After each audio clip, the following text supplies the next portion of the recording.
Students, am I audible? Audible ആണോ? Yes, sir. Okay. ഇപ്പൊ നമ്മള് ജൂലൈ കറണ്ട് അഫയർ എൻഡ് ചെയ്യാൻ പോവാണ്. ഞാൻ പറഞ്ഞ പോലെ 2-3 ടോപ്പിക് എന്റെ മനസ്സിലുണ്ട്. അത് ഞാൻ ഫ്യൂച്ചർ ക്ലാസ്സിൽ എടുത്തു തരും. സെമികോണും അതുപോലെ റൈറ്റ് പ്രൊട്ടസ്റ്റും വേറെ ഒരെണ്ണം. ഓക്കെ. ബട്ട് നമുക്ക് 27th കഴിഞ്ഞും current affairs have happen. Okay. അപ്പൊ അടുത്ത ടീച്ചറിലേക്ക് ഷിഫ്റ്റ് ചെയ്യുന്നതിന് മുമ്പ് എനിക്ക് എന്ത് ചെയ്യണം? ജൂലൈ കംപ്ലീറ്റ് ചെയ്യണം. ഓക്കെ. അപ്പൊ ഈ ഒരു 3-4 ഡേയ്സിൽ വന്നിരിക്കുന്ന ഇമ്പോർട്ടന്റ് ആയ എല്ലാ കറണ്ട് അഫയറും ഐ ഹാവ് ഇൻക്ലൂഡ്. ഓക്കെ. അപ്പൊ നമുക്ക് സ്റ്റാർട്ട് ചെയ്യാം. ഇന്നത്തെ കറണ്ട് അഫയേഴ്സിൽ ചിലത് it is totally mains oriented. Okay. അപ്പൊ അത് മനസ്സിലാക്കാൻ ശ്രമിക്കുക. അഗെയിൻ ചില കാര്യങ്ങളൊക്കെ സിറാജുദ്ദീൻ സാർ ചിലപ്പോൾ റിപ്പീറ്റ് ചെയ്യും. കാരണം IR you have the same topic. ഇപ്പൊ ഇന്ത്യ അഫ്ഗാനിസ്ഥാൻ ഒക്കെ പഠിപ്പിക്കുമ്പോൾ ഈ കാര്യങ്ങൾ കുറച്ചുകൂടെ ഡിസ്കസ് ചെയ്യും. ഓക്കെ.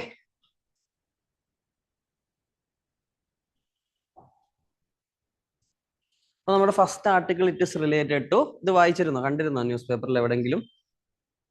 കുഴപ്പമില്ല. Iran Afghan balancing act amid regional upheaval. വേറെ ഒന്നുമല്ല, നമുക്കറിയാം Ayatollah Khomeini got killed. Okay. Ayatollah Khomeini കൊല്ലപ്പെട്ടു. അതിനുശേഷം അദ്ദേഹത്തിന്റെ ഫ്യൂണറൽ നടത്തി അല്ലെ. ഫ്യൂണറൽ നടത്തിയ സമയത്ത് അവിടെ ഇറാൻ എന്ത് ചെയ്തിട്ടുണ്ട്? ഇപ്പം ആരാണ് അഫ്ഗാനിസ്ഥാൻ ഭരിക്കുന്നത്? Who's ruling Afghanistan? അതൊക്കെ ബേസിക് കാര്യം കേട്ടോ. ആരാ അഫ്ഗാനിസ്ഥാൻ ഇപ്പൊ ഭരിക്കുന്ന? ആരാ? ടി വെച്ച് തുടങ്ങുന്ന താലിബാൻ. ഓക്കെ. അപ്പൊ താലിബാന്റെ റെപ്രസെന്റേറ്റീവ്സിനെ അവര് വിളിച്ചിരുന്നു ഇറാൻ. അതുപോലെ ആരെയും വിളിച്ചിരുന്നു? ഇതിനു മുമ്പ് അവിടെ ഒരു ഗവൺമെന്റ് ഉണ്ടായിരുന്നല്ലോ. ഓക്കെ. US ഒക്കെ സപ്പോർട്ട് ചെയ്ത, ഇന്ത്യയുമായിട്ടൊക്കെ നല്ല ബന്ധമുള്ള, ഇപ്പോഴത്തെ താലിബാനുമായിട്ട് നമുക്ക് ബന്ധമുണ്ട്, അത് വേറെ കാര്യം. അവരെയും വിളിച്ചു. ഇപ്പൊ ഇറാൻ എന്താ ചെയ്യാൻ നോക്കുന്നത്? പഴയ ഗവൺമെന്റിലെ ആൾക്കാരെയും വിളിക്കുന്നു, ഇപ്പൊ ഭരിക്കുന്ന താലിബാനെയും വിളിക്കുന്നു. രണ്ടുപേരുമായിട്ടുള്ള ബന്ധം കീപ്പ് ചെയ്യാൻ ആര് ശ്രമിക്കുന്നു? ഇറാൻ ശ്രമിക്കുന്നു. ഇങ്ങനെയാണ് നമ്മുടെ ഇന്റർനാഷണൽ പൊളിറ്റിക്സ് അല്ലെങ്കിൽ ഡിപ്ലോമസി. ഇന്ന് നമ്മുടെ ശത്രു ആയിരിക്കുന്നവന് നാളെ ചിലപ്പോൾ നമ്മൾ തോളത്ത് കൈയിട്ട് വരും. ഓക്കെ. നമുക്ക് അവസാനം ഒരു ആർട്ടിക്കിൾ ഉണ്ട്, അതിനകത്ത് ഇതിന്റെ പ്രാക്ടിക്കൽ കാര്യങ്ങൾ പറ്റുമെങ്കിൽ ഞാൻ ഡിസ്കസ് ചെയ്തു തരാം. അപ്പൊ ഇതെന്താ ഈ ബാലൻസിങ് ആക്ട്? അഫ്ഗാനിസ്ഥാനിൽ പണ്ട് ഭരിച്ചവരെ ഇതിനകത്ത് വിളിച്ചിരിക്കുന്നു, ഇപ്പൊ ഭരിക്കുന്നവരെയും ആ ഫ്യൂണറലിൽ വിളിച്ചിരിക്കുന്നു. പിന്നെ ഒരു കാര്യം എന്ന് പറഞ്ഞാൽ, താലിബാനെ ഇതുവരെ ഒഫീഷ്യലി ആരും റെക്കഗ്നൈസ് ചെയ്തിട്ടില്ല. ഇറാൻ റെക്കഗ്നൈസ് ഒന്നും ചെയ്തിട്ടില്ല. കാരണം താലിബാനും ഇറാനും തമ്മിലുള്ള ബേസിക് ഒരു ഡിഫറൻസ് എന്തായിരിക്കും? Sectarian difference. താലിബാൻ സുന്നിയാണ് മോസ്റ്റ്ലി, അതേസമയം ഇറാൻ ഇസ് ഷിയ നേഷൻ. അപ്പൊ അവർ തമ്മിൽ സെക്ടേറിയൻ ഡിഫറൻസസ് ഒക്കെ ഉണ്ട്. ഓക്കെ. ഇനി നമുക്ക് ചെറുതായിട്ട്, നിങ്ങളെ ഇന്ത്യ അഫ്ഗാനിസ്ഥാൻ റിലേഷൻ വല്ലതും പഠിപ്പിച്ചിരുന്നോ സാറ്? ഇല്ല. അപ്പൊ നമുക്കൊരു കഥയൊക്കെ ഓക്കെ മുമ്പോട്ട് പോവാം. ഈ അഫ്ഗാനിസ്ഥാന്റെ ചരിത്രം നമ്മൾ കുറെ കാലം, ആയിരം വർഷങ്ങളിലേക്കൊക്കെ പുറമോട്ട് പോയാൽ ഇന്ത്യയുമായിട്ട് കണക്ഷൻ ഉണ്ട്. Okay. Because at one time Mauryas ആ ഏരിയയിൽ, അറക്കോസിയ, ഗഡ്രോസിയ എന്നൊക്കെ പറഞ്ഞ ഏരിയകൾ, ബാക്ട്രിയ എന്ന ഏരിയകളൊക്കെ നമ്മൾ പിടിച്ചടക്കിയ സമയങ്ങളൊക്കെ ഉണ്ട്. പിന്നെ നമ്മൾ മുമ്പോട്ട് പോകുമ്പോൾ ഈ ഒരു മോഡേൺ അഫ്ഗാനിസ്ഥാന്റെ സ്ഥാപനം വരുന്നത് ഏകദേശം 1700-കളിലാണ്. ഓക്കെ. അത് സ്ഥാപിച്ചത് ആരാന്നറിയോ? അഹമ്മദ് ഷാ അബ്ദാലി എന്ന് പറഞ്ഞൊരു വ്യക്തിയെ പറ്റി കേട്ടിട്ടുണ്ടോ? ഇന്ത്യ കുറെ തവണ ഇൻവേഡ് ചെയ്ത വ്യക്തി, പാനിപ്പത്ത് യുദ്ധത്തിൽ മറാത്തകളെ തോൽപ്പിച്ച വ്യക്തി. This person is the founder of modern Afghanistan. Okay. 1700s പിന്നെ ഇദ്ദേഹത്തിന്റെ പേര് മാറ്റി ദുറാനി എന്നാക്കി, അഹമ്മദ് ഷാ ദുറാനി. ഓക്കെ. അത് ഇതിനകത്ത് എഴുതിയിട്ടില്ല. പക്ഷെ നമുക്ക് മനസ്സിലാക്കേണ്ട കാര്യം, പിന്നെ 1900s, ഇതിന്റെ ഇടയ്ക്ക് ബ്രിട്ടീഷുകാർ കുറെ കാലത്തോളം എന്ത് ചെയ്തു? ഈ അഫ്ഗാനിസ്ഥാനെ പിടിച്ചു വെക്കാൻ നോക്കി. അതിന്റെ കാരണം എന്താ അറിയോ? ഇപ്പൊ ഇന്ത്യ ഇവിടെ ഇരിക്കുന്നു, ഇന്ത്യയുടെ മുകളിൽ എന്തായിരിക്കും? അഫ്ഗാനിസ്ഥാൻ ആയിരിക്കും. നമ്മൾ വെസ്റ്റിലേക്ക് പോയി കഴിഞ്ഞാൽ അഫ്ഗാനിസ്ഥാനാണ്. അതിന്റെ മേളിൽ ഏതാ രാജ്യം? സെൻട്രൽ ഏഷ്യയുടെ മേളിൽ വലിയ പവർ റഷ്യ. അപ്പൊ ബ്രിട്ടീഷുകാർക്ക് ഇന്ത്യ ഭരിക്കുന്ന സമയത്ത് ഒരു പേടിയുണ്ട്, എന്നെങ്കിലും റഷ്യ അടിയിലോട്ട് വന്ന് ഇന്ത്യ പിടിച്ചടക്കുമോ? ഇതിനെ നമ്മൾ വിളിക്കുന്ന പേരുണ്ട് റൂസോഫോബിയ. അതായത് റഷ്യ പേടിയാണ് ഇവർക്ക്. അതുകൊണ്ട് ഇവരെന്താ ആഗ്രഹിച്ചു? മേളിൽ റഷ്യ ഉണ്ട്, അടിയിൽ ഇന്ത്യ ഉണ്ട്, നടുക്ക് ഏതാ കിടക്കുന്നത്? അഫ്ഗാനിസ്ഥാൻ. ഇതിനെ ഒരു പിടിച്ചെടുത്ത് ഇതിനെ ഒരു ബഫർ സ്റ്റേറ്റ് ആക്കി വെക്കുക. അതായത് അഫ്ഗാനിസ്ഥാനിൽ മാറുന്ന കൺട്രോൾ വേണം ബ്രിട്ടീഷുകാരുടെ. അപ്പൊ അവരിത് കുറെ തവണ ശ്രമിച്ചു. മിക്കപ്പോഴും അവർക്ക് നല്ല അടി കിട്ടി. കാരണം അഫ്ഗാനിസ്ഥാനെ പലരും വിളിക്കുന്ന ഒരു പേരെന്താ കേട്ടിട്ടുണ്ടോ? Graveyard of empires. ഏത് എംപയർ അവിടെ കാലുകുത്തി വളരാൻ നോക്കിയാലും അതിനെ അവസാനം തോറ്റ് ഓടേണ്ടി വരും. കാരണം 79 തൊട്ട് 89 വരെ സോവിയറ്റ് റഷ്യ കയറി, എവിടെ? USSR കയറി. അവർ 89 തിരിച്ചോടേണ്ടി വന്നു. USA കയറി 2000-കളിൽ. പക്ഷെ പിന്നീട് എന്ത് ചെയ്തു? തിരിച്ചോടേണ്ടി വന്നു. Okay. This is what is happening. അതുകൊണ്ട് ചിലർ പറയുന്ന ഒരു കാര്യമുണ്ട്, ദൈവം ഭൂമി മൊത്തം ഉണ്ടാക്കിയതിനു ശേഷം ബാക്കിയുള്ള സാധനം എല്ലാം കൂടെ എടുത്ത് ഒറ്റ ഞാൻ എറിഞ്ഞ സ്ഥലം പോയി വീണ സ്ഥലമാണ് അഫ്ഗാനിസ്ഥാൻ എന്ന് പറയുന്നുണ്ട്. അപ്പൊ അഫ്ഗാനിസ്ഥാനത്തിന് അങ്ങനെ ഒരു പ്രത്യേകതയുണ്ട്. ഇനി 1900 ഒക്കെ കഴിഞ്ഞിട്ട് ഇവിടെ ഒരു രാജഭരണം ഉണ്ടായിരുന്നു. ഓക്കെ, രാജാവിനെ കുറെ പേരെല്ലാം എന്ത് ചെയ്തു? ഓവർത്രൂ ചെയ്തു. ഓക്കെ, ഒരു വ്യക്തി ഓവർത്രൂ ചെയ്തു. അത് നിങ്ങൾ അറിയേണ്ട, അത് അഫ്ഗാനിസ്ഥാന്റെ ഹിസ്റ്ററി സാറ് പഠിപ്പിക്കുമ്പോൾ പറഞ്ഞു തരും. പക്ഷെ 79 കാലഘട്ടം, ഒരു 70കളുടെ മിഡ് ആവുമ്പോഴത്തേക്ക് അവിടെ ആര് ഭരണം പിടിക്കുന്നു അറിയോ? കമ്മ്യൂണിസ്റ്റ് ചായവുള്ള ആൾക്കാർ എന്ത് ചെയ്യും? ഭരണം പിടിക്കും. ഓക്കെ, അപ്പൊ അഫ്ഗാനിസ്ഥാനിൽ ആരാ 70കളില് മിഡില്? കമ്മ്യൂണിസ്റ്റ് ചായവുള്ള റൂളേഴ്സ് ആണ്. അപ്പൊ ഇത് ആർക്ക് ഗുണമായിരിക്കും? അന്ന് എന്താ നടക്കുന്ന ലോകത്ത് മൊത്തത്തിൽ? കോൾഡ് വാർ നടക്കുമല്ലേ? അപ്പൊ റഷ്യക്ക് ഇതെന്താ ഗുണം? അല്ലെങ്കിൽ സോവിയറ്റ് റഷ്യക്ക് ഇത് ഗുണമാണ്.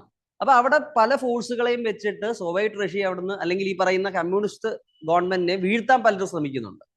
അപ്പൊ ആ വീഴാതിരിക്കാനും അവിടെ കമ്മ്യൂണിസ്റ്റ് അനുകൂലമായ ഭരണം വരാനും വേണ്ടി റഷ്യ എന്ത് ചെയ്ത് കാണും? അന്നത്തെ അവര് അഫ്ഗാനിസ്ഥാനിലേക്ക് അവരുടെ ഫോഴ്സസിനെ അയച്ചു. അപ്പൊ റഷ്യ 79 എവിടെ കയറി? അല്ലെങ്കിൽ USSR എവിടെ കയറി? 79 അഫ്ഗാനിസ്ഥാനിൽ കയറി. മനസ്സിലായോ?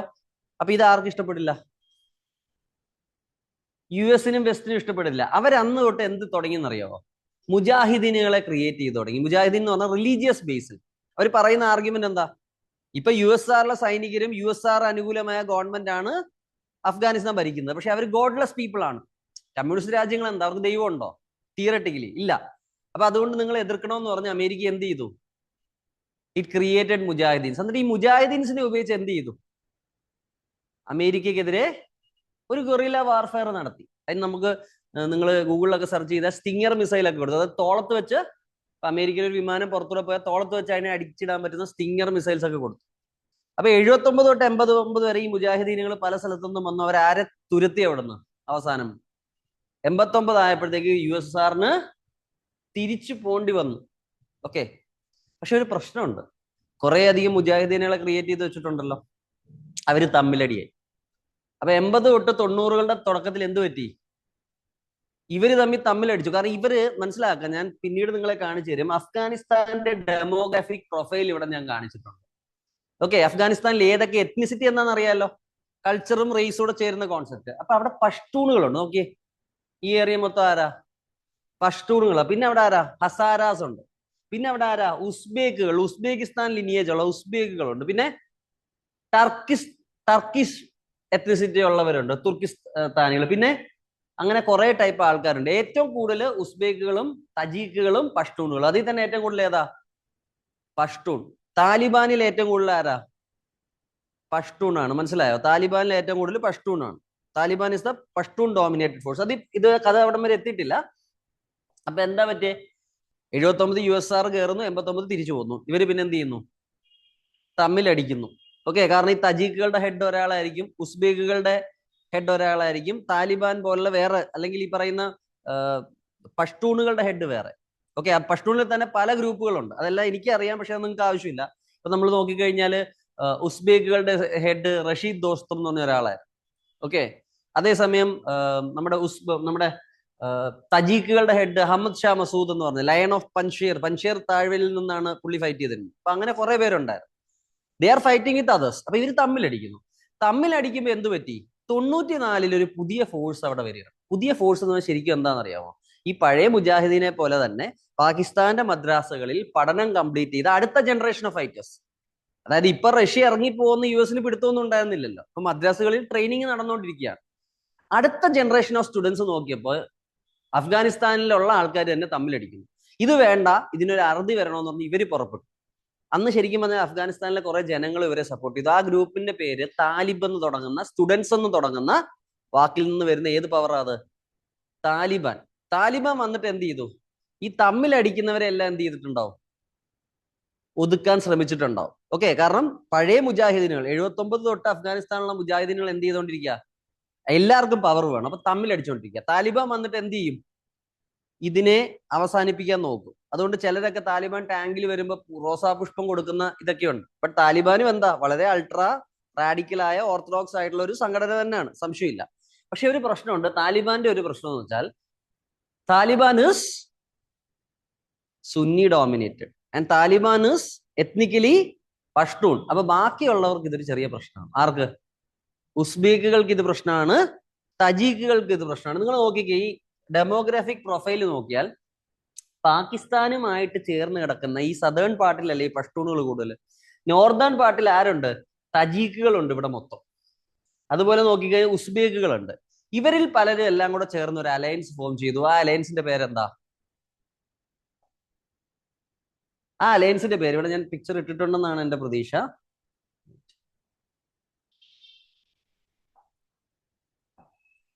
പിക്ചർ ഇട്ടില്ലെങ്കിൽ നിങ്ങൾ മനസ്സിൽ സങ്കല്പിക്കുക. I think picture is there. Northern alliance. Okay, ഈ ഏരിയ മൊത്തം കൺട്രോൾ ചെയ്തിരുന്ന ആരാ? Northern alliance. ഈ നോർത്തേൺ അലയൻസിന്റെ മെയിൻ ലീഡർ ആയിരുന്നു ഈ കാണുന്ന അഹമ്മദ് ഷാ മസൂദ്. ഒന്നും എഴുതണ്ട, നോർത്തേൺ അലയൻസ് അറിഞ്ഞിരിക്കണം. നോർത്തേൺ അലയൻസ് അറിഞ്ഞിരിക്കണം. എന്താ? ബേസിക്കലി താലിബാന് എതിരെ ഫൈറ്റ് ചെയ്യുന്ന കുറെ പേര്, കുറെ ഗ്രൂപ്പുകൾ, തജീക്കുകളും ഉസ്ബേക്കുകളും ഹസാരകളും എല്ലാം അടങ്ങുന്ന ഒരു ഗ്രൂപ്പാണ്. ഓക്കെ, ഇവര് നല്ല രീതിയിൽ താലിബാനെ എന്ത് ചെയ്തു? റെസിസ്റ്റ് ചെയ്തു. അന്ന് ഇന്ത്യ ആണെങ്കിലും റഷ്യ ആണെങ്കിലും പല വെസ്റ്റേൺ രാജ്യങ്ങളാണെങ്കിലും ആരെ സപ്പോർട്ട് ചെയ്തു? ഈ നോർത്തേൺ അലയൻസിനെ സപ്പോർട്ട് ചെയ്തു. അപ്പൊ ഇന്ത്യ അന്ന് സപ്പോർട്ട് ചെയ്ത ആരെയാ? Northern alliance. ഈവൻ ഇറാൻ പോലും എന്ത് ചെയ്തിട്ടുണ്ട്? കുറെ കാലം ഈ നോർത്തേൺ അലയൻസിനെയാണ് സപ്പോർട്ട് ചെയ്തത്. പക്ഷെ പിന്നീട് കാലം മാറി. മനസ്സിലായോ? അപ്പൊ ഇത് ക്ലിയർ ആയോ? പക്ഷേ പിന്നീട് അവിടെ ആര് തന്നെ ഏകദേശം പവർഫുൾ ആയി സ്റ്റുഡൻസ്. എന്തൊക്കെ പറഞ്ഞാലും അവിടെ ആര് പവർഫുൾ ആയി? താലിബാൻ പവർഫുൾ ആയി. Okay, clear. പക്ഷെ മുകളിലത്തെ ഭാഗം മൊത്തത്തിൽ വിട്ടുകൊടുത്തിട്ടില്ല. ആര്? പൻഷീറും ഏറിയകളും നോർത്തേൺ അലയൻസ് വിട്ടുകൊടുത്തില്ല. ബാക്കി സ്ഥലങ്ങളെല്ലാം 98 തൊട്ട് ആരാ എഫക്റ്റീവ് കൺട്രോൾ ചെയ്യുന്നത്? താലിബാൻ. പക്ഷെ ഒരു പ്രശ്നം നടന്നു 2001. എന്താ? അമേരിക്കയിൽ എന്താ നടന്നേ? നിങ്ങൾ കേട്ടിട്ടുണ്ടാവില്ലേ? അമേരിക്കയിൽ ഇതുവരെ അമേരിക്കയിൽ വലിയൊരു അറ്റാക്ക് നടന്നത് എവിടാ? അമേരിക്കക്കകത്ത് തന്നെ. ഏതാ? വേൾഡ് ട്രേഡ് സെന്റർ തകർന്നു എന്നുള്ളത് ചിലപ്പോൾ നിങ്ങൾ ജനിച്ചു വീഴുന്ന വർഷങ്ങളോ അത് കഴിഞ്ഞ് കുറച്ച് കഴിഞ്ഞായിരിക്കും നടക്കുന്നത്. നിങ്ങൾ കുഞ്ഞ് ആയിരിക്കുമ്പോഴായിരിക്കും. എന്നാലും വേൾഡ് ട്രേഡ് സെന്റർ തകർക്കുന്നു. ഇതിന് ഉത്തരവാദി ആരാന്ന് അമേരിക്ക പറയുന്നത്? ബിൻ ലാദൻ ആണെന്ന് പറയും, ഒസാമ ബിൻ ലാദൻ. എന്നിട്ട് ഈ ബിൻ ലാദൻ ആ സമയത്ത് എവിടെ ഇരിപ്പുണ്ട്? താലിബാന്റെ പ്രൊട്ടക്ഷനില് അഫ്ഗാനിസ്ഥാനിൽ ഇരിപ്പുണ്ട്. അമേരിക്ക പറഞ്ഞു താലിബാനോട് എന്ത് ചെയ്യണം? ബിൻ ലാദനെ വിട്ടു തരണമെന്ന് പറഞ്ഞു. ഓക്കെ, താലിബാൻ എന്ത് പറഞ്ഞു? ഞങ്ങളുടെ അടുത്ത് അഭയം പ്രാപിച്ചിരിക്കുന്നത് ഈ ഒസാമ ബിൻ ലാദൻ എന്ന് പറഞ്ഞാലും സൗദി അറേബ്യയിലെ വലിയൊരു കൺസ്ട്രക്ഷൻ ഫാമിലിയിൽ ഉള്ള വ്യക്തിയാണ്. അവിടുത്തെ ഒരു എഞ്ചിനീയറുമാണ്. ഓക്കെ, അപ്പൊ അദ്ദേഹവും എന്ത് ചെയ്ത 79 തൊട്ട് 89 വരെ റഷ്യയുടെ ഫൈറ്റ് ചെയ്യാൻ വേണ്ടി താലിബാൻ അഫ്ഗാനിസ്ഥാനിൽ വന്ന ആളാ. പുള്ളിയെ വിട്ടുകൊടുത്തില്ല. അപ്പൊ അമേരിക്ക എന്ത് ചെയ്തു? 2004 അമേരിക്ക 2001 ഓപ്പറേഷൻ എൻഡ്യൂറിംഗ് ഫ്രീഡം എന്ന് പറഞ്ഞ ഓപ്പറേഷൻ നടത്തി. അവര് അഫ്ഗാനിസ്ഥാനിൽ കയറി താലിബാനെ അടിച്ചൊതുക്കി. പക്ഷെ താലിബാൻ പൂർണ്ണമായിട്ട് എന്ത് ചെയ്തില്ല? തീർന്നില്ല. പിന്നെ നമ്മൾ നോക്കിയാൽ 2004 തൊട്ട് 2018 വരെ ഹൂ ഇസ് റൂളിംഗ്? അമേരിക്കയുടെ സഹായത്തോടെ ആര് റൂൾ ചെയ്യുന്നു? ഈ പറയുന്ന നമ്മുടെ ഒരു ഗവൺമെന്റ്, അഷ്റഫ് ഗണി, പല ആൾക്കാർ വരുന്നു. അത് എല്ലാ എത്നിസിറ്റിയിലും വരുന്നു. ഈ ഗവൺമെന്റുമായിട്ട് ഇന്ത്യക്ക് നല്ല ബന്ധമാണ്. ഇന്ത്യ എന്ത് ചെയ്തു? അവർക്ക് പാർലമെന്റ് മന്ദിരം വെച്ചു കൊടുത്തു. ഇതൊക്കെ അറിഞ്ഞിരിക്കണം കേട്ടോ. പാർലമെന്റ് മന്ദിരം വെച്ചു കൊടുത്തു. നമ്മളൊരു ഡാം പണിതിട്ടുണ്ട്, സൽമ ഡാം എന്ന് പറഞ്ഞു. അങ്ങനെ കോടികൾ നമ്മൾ എന്ത് ചെയ്തു? അഫ്ഗാനിസ്ഥാനിൽ ഇൻവെസ്റ്റ് ചെയ്തു. പക്ഷെ എന്ത് പറ്റി? 2021 ജോ ബൈഡൻ വന്നു. ജോ ബൈഡൻ വന്നിട്ട് ഞങ്ങൾക്ക് ഇനിയും ഈ അഫ്ഗാനിസ്ഥാനിൽ ഞങ്ങളുടെ അമേരിക്കൻ ട്രൂപ്സിനെ നിർത്താൻ പറ്റില്ല, കാരണം ഞങ്ങൾക്ക് കുറെ കാശ് ചിലവാകുന്നുണ്ട്. അവരെന്ത് ചെയ്തു? അമേരിക്കൻ പട്ടാളത്തെ എവിടെ നിന്ന് തിരിച്ചു വിളിച്ചു? അഫ്ഗാനിസ്ഥാൻ തിരിച്ചു വിളിച്ചു. പിന്നെ ഒറ്റ സെക്കൻഡിൽ തന്നെ അവിടെ ആർക്ക് ഭരണം കിട്ടി? താലിബാൻ. അപ്പൊ ഇന്ത്യക്ക് പെട്ടെന്നൊരു ഷോക്കാ. കാരണം ഇന്ത്യ ഇത്രയും നാളുമായിട്ട് നല്ല ബന്ധം കീപ്പ് ചെയ്തോണ്ടായിരിക്കുന്ന ആരുമായിട്ടാ?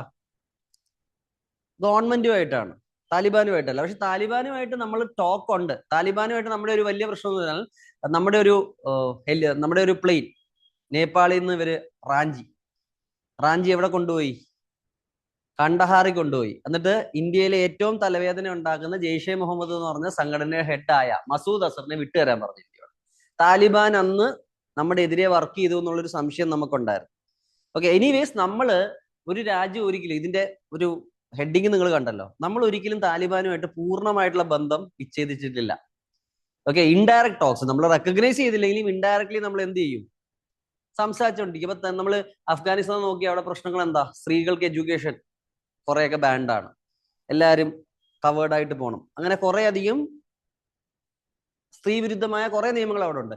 എന്നിട്ടും ഇന്ത്യൻ ഗവൺമെന്റ് താലിബാനുമായിട്ട് എന്ത് ചെയ്യുന്നുണ്ട്? ബന്ധം കീപ്പ് ചെയ്യുന്നുണ്ട്. കാരണം എന്താ? നമുക്ക് സ്ട്രാറ്റജിക്കലി നമുക്ക് എന്ത് വേണം? അഫ്ഗാനിസ്ഥാനിൽ നമുക്ക് പ്രസൻസ് വേണം. നമുക്ക് എന്ത് ചെയ്യാം ആ വഴി? നമുക്ക് പാകിസ്ഥാനെ കൗണ്ടർ ചെയ്യാം. ഇപ്പൊ അഫ്ഗാനിസ്ഥാനും പാകിസ്ഥാനും തമ്മിൽ അടിയാണ്. പിന്നെ നമുക്ക് അവിടെ വളരെയധികം സോഫ്റ്റ് വെയർ ഉണ്ട്. നമ്മുടെ ക്രിക്കറ്റ് ആണെങ്കിലും ബോളിവുഡ് ആണെങ്കിലും അവിടെ ഫേമസ്. ഇതൊക്കെ ഒരു ക്വസ്റ്റിനകത്തുള്ള ആൻസറുകളാട്ടോ ഈ സോഫ്റ്റ് പവർ എന്ന് പറഞ്ഞാൽ. അപ്പൊ ഇങ്ങനെയൊക്കെ എന്തുണ്ട് നമുക്കവിടെ? നമുക്കൊരു പവർ ഉണ്ട്. ഓക്കെ, അപ്പൊ അഫ്ഗാനിസ്ഥാനെ നമുക്ക് വേണം. അഫ്ഗാനിസ്ഥാൻ ഇപ്പൊ ഭരിക്കുന്നത് താലിബാൻ ആയതുകൊണ്ട് നമ്മൾ എന്ത് ചെയ്യിപ്പിക്കുന്നു? ഇത് ഞാൻ കാണിച്ചു തരികയാണ്. എന്ത്? IR-ൽ there is no permanent friend and permanent enemy. ആരെ വേണമെങ്കിലും നമുക്ക് ബന്ധം ചേഞ്ച് ചെയ്തുകൊണ്ടിരിക്കാം.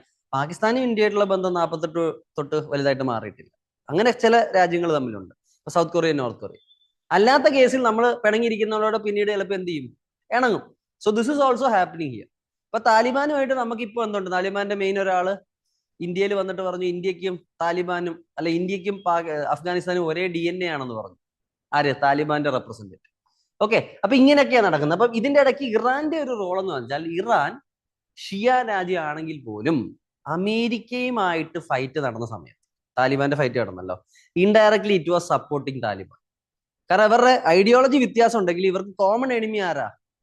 വെസ്റ്റ് ആണ് ഇവരുടെ കോമൺ എനിമി. അതുകൊണ്ട് ഖാസിം സുലൈമാനി എന്ന് പറഞ്ഞ IRGC, ഇവരുടെ റെവല്യൂഷണറി ഗാർഡ് കോപ്സ്, ഇവരുടെ ആർമിയുടെ ഒരു മേജർ സെക്ടറാണ്, മേജർ വിങ് ആണ്, സെപ്പറേറ്റ് ഒരു വിങ് തന്നെ.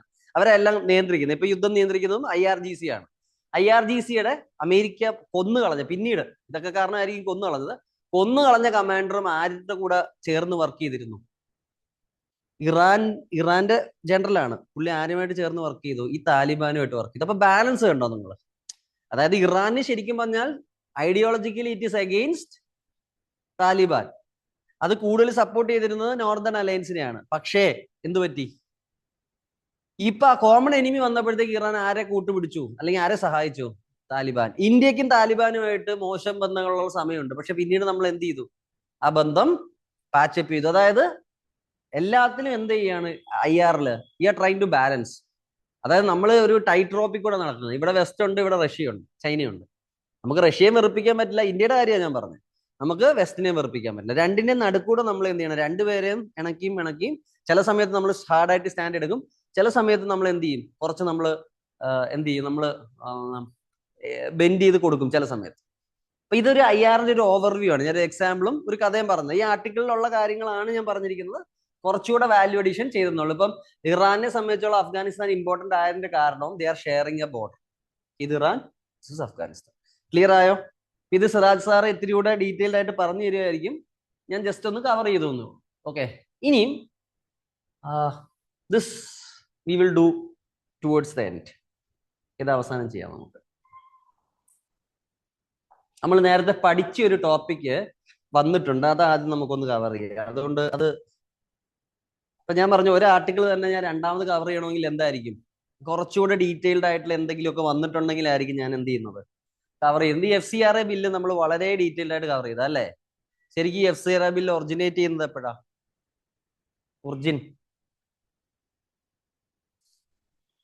തുടക്കം ഒറിജിനൽ FCRA ബില്ല് എപ്പോഴാ വരുന്നത്? എന്തുകൊണ്ടാ വരുന്നത്? ഇതാ ഞാൻ പറഞ്ഞു. ഞാൻ പഠിപ്പിച്ചിട്ട് കാര്യമില്ല, നിങ്ങൾ പഠിച്ചല്ലേ പറ്റുള്ളൂ. എമർജൻസിയുടെ സമയത്ത്, ഇന്ദിരാഗാന്ധിയുടെ സമയത്ത്. കാരണം എന്താ? പുറത്തുള്ള കൈകള് ഫണ്ട് മേടിച്ച് ഇന്ത്യയിൽ കാര്യങ്ങളൊക്കെ റീഷേപ്പ് ചെയ്യാൻ ശ്രമിക്കുന്നു എന്നുള്ള പേടി കാരണം നമ്മൾ എന്ത് കൊണ്ടുവന്നു? FCRA ബില്ല് കൊണ്ടുവന്നു. ഓക്കെ, 2010 പിന്നെ അത് റീനെയിം ചെയ്ത് അതിന്റെ പ്രൊവിഷൻസ് ഒക്കെ മാറ്റി. ഇതൊക്കെ നിങ്ങൾ ഓർത്തിരിക്കണം. പിന്നീട് അമെന്റ്മെന്റുകൾ വന്നു. അമെന്റ്മെന്റ് വന്നപ്പോൾ ഞാൻ പറഞ്ഞു അഡ്മിനിസ്ട്രേറ്റീവ് ഇതിന് ഇത്രേ ഉപയോഗിക്കാൻ പാടുള്ളൂ. ഓക്കെ, പിന്നെ പ്രോപ്പർട്ടി പിടിച്ചെടുക്കാം. അങ്ങനെ കുറെ ഓപ്ഷനുകളുണ്ട്. ഇത് പഠിക്കണം. കാരണം ഇത് ഭയങ്കരമായിട്ട് ഈ ജന്തർ മന്തർ പ്രൊട്ടസ്റ്റ് വരെ ഇത് കാരണം ഉണ്ടായെന്ന് പറയുന്നവരുണ്ട്. This is ultra important. നമ്മൾ അൾട്രാ ഇമ്പോർട്ടന്റ് എന്ന് പറയത്തില്ലേ കറണ്ട് അഫയർ? ഏറ്റവും ഇമ്പോർട്ടന്റ് സ്റ്റാർ മാർക്ക്. അപ്പം അതിന് ഞാൻ പഠിപ്പിക്കില്ല. കാരണം ഞാൻ അന്ന് എന്റെ ഓർമ്മ ശരിയാണെങ്കിൽ ഡീറ്റെയിൽഡ് ആയിട്ട് ഒരു അരമണിക്കൂർ കൂടുതൽ നമ്മൾ ഡിസ്കസ് ചെയ്തു. FCRA ചരിത്രം മൊത്തം ഡിസ്കസ് ചെയ്തു. രണ്ടൊരു മേജർ അമെന്റ്മെന്റ് വരുമ്പോൾ പണ്ട് എങ്ങനെയാണ് ഇപ്പോഴെങ്ങനെയാണ് ഓർമ്മയുണ്ടോ?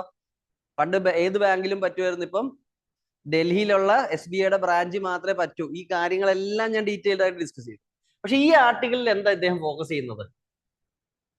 ഈ ആർട്ടിക്കിളിൽ അദ്ദേഹം ഫോക്കസ് ചെയ്യുന്നത് FCRA സിവിൽ സൊസൈറ്റി ഓർഗനൈസേഷൻസ് അല്ലെങ്കിൽ NGOസിന് മൊത്തത്തിലൊരു പ്രശ്നമാണെന്നാണ് ഇദ്ദേഹം പറയുന്നത്. അതിനകത്ത് ഇദ്ദേഹം പറയുന്നുണ്ട്, according to government's legislative programme for monsoon session FCRA bill has been listed for consideration. ഇദ്ദേഹം പറയുന്നത് എന്താ? In India foreign contribution has always been a controversial issue.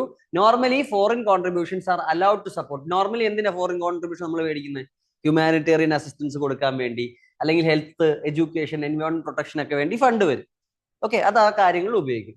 In India there was no statutory frame. 76 ഞാൻ പറഞ്ഞു, 76 മുമ്പ് ഒരു frame work ഇല്ല. 76 നമ്മൾ frame work കൊണ്ടുവന്നത്. ഓക്കെ, 2010 നമ്മൾ എന്ത് ചെയ്തിട്ടുണ്ട്?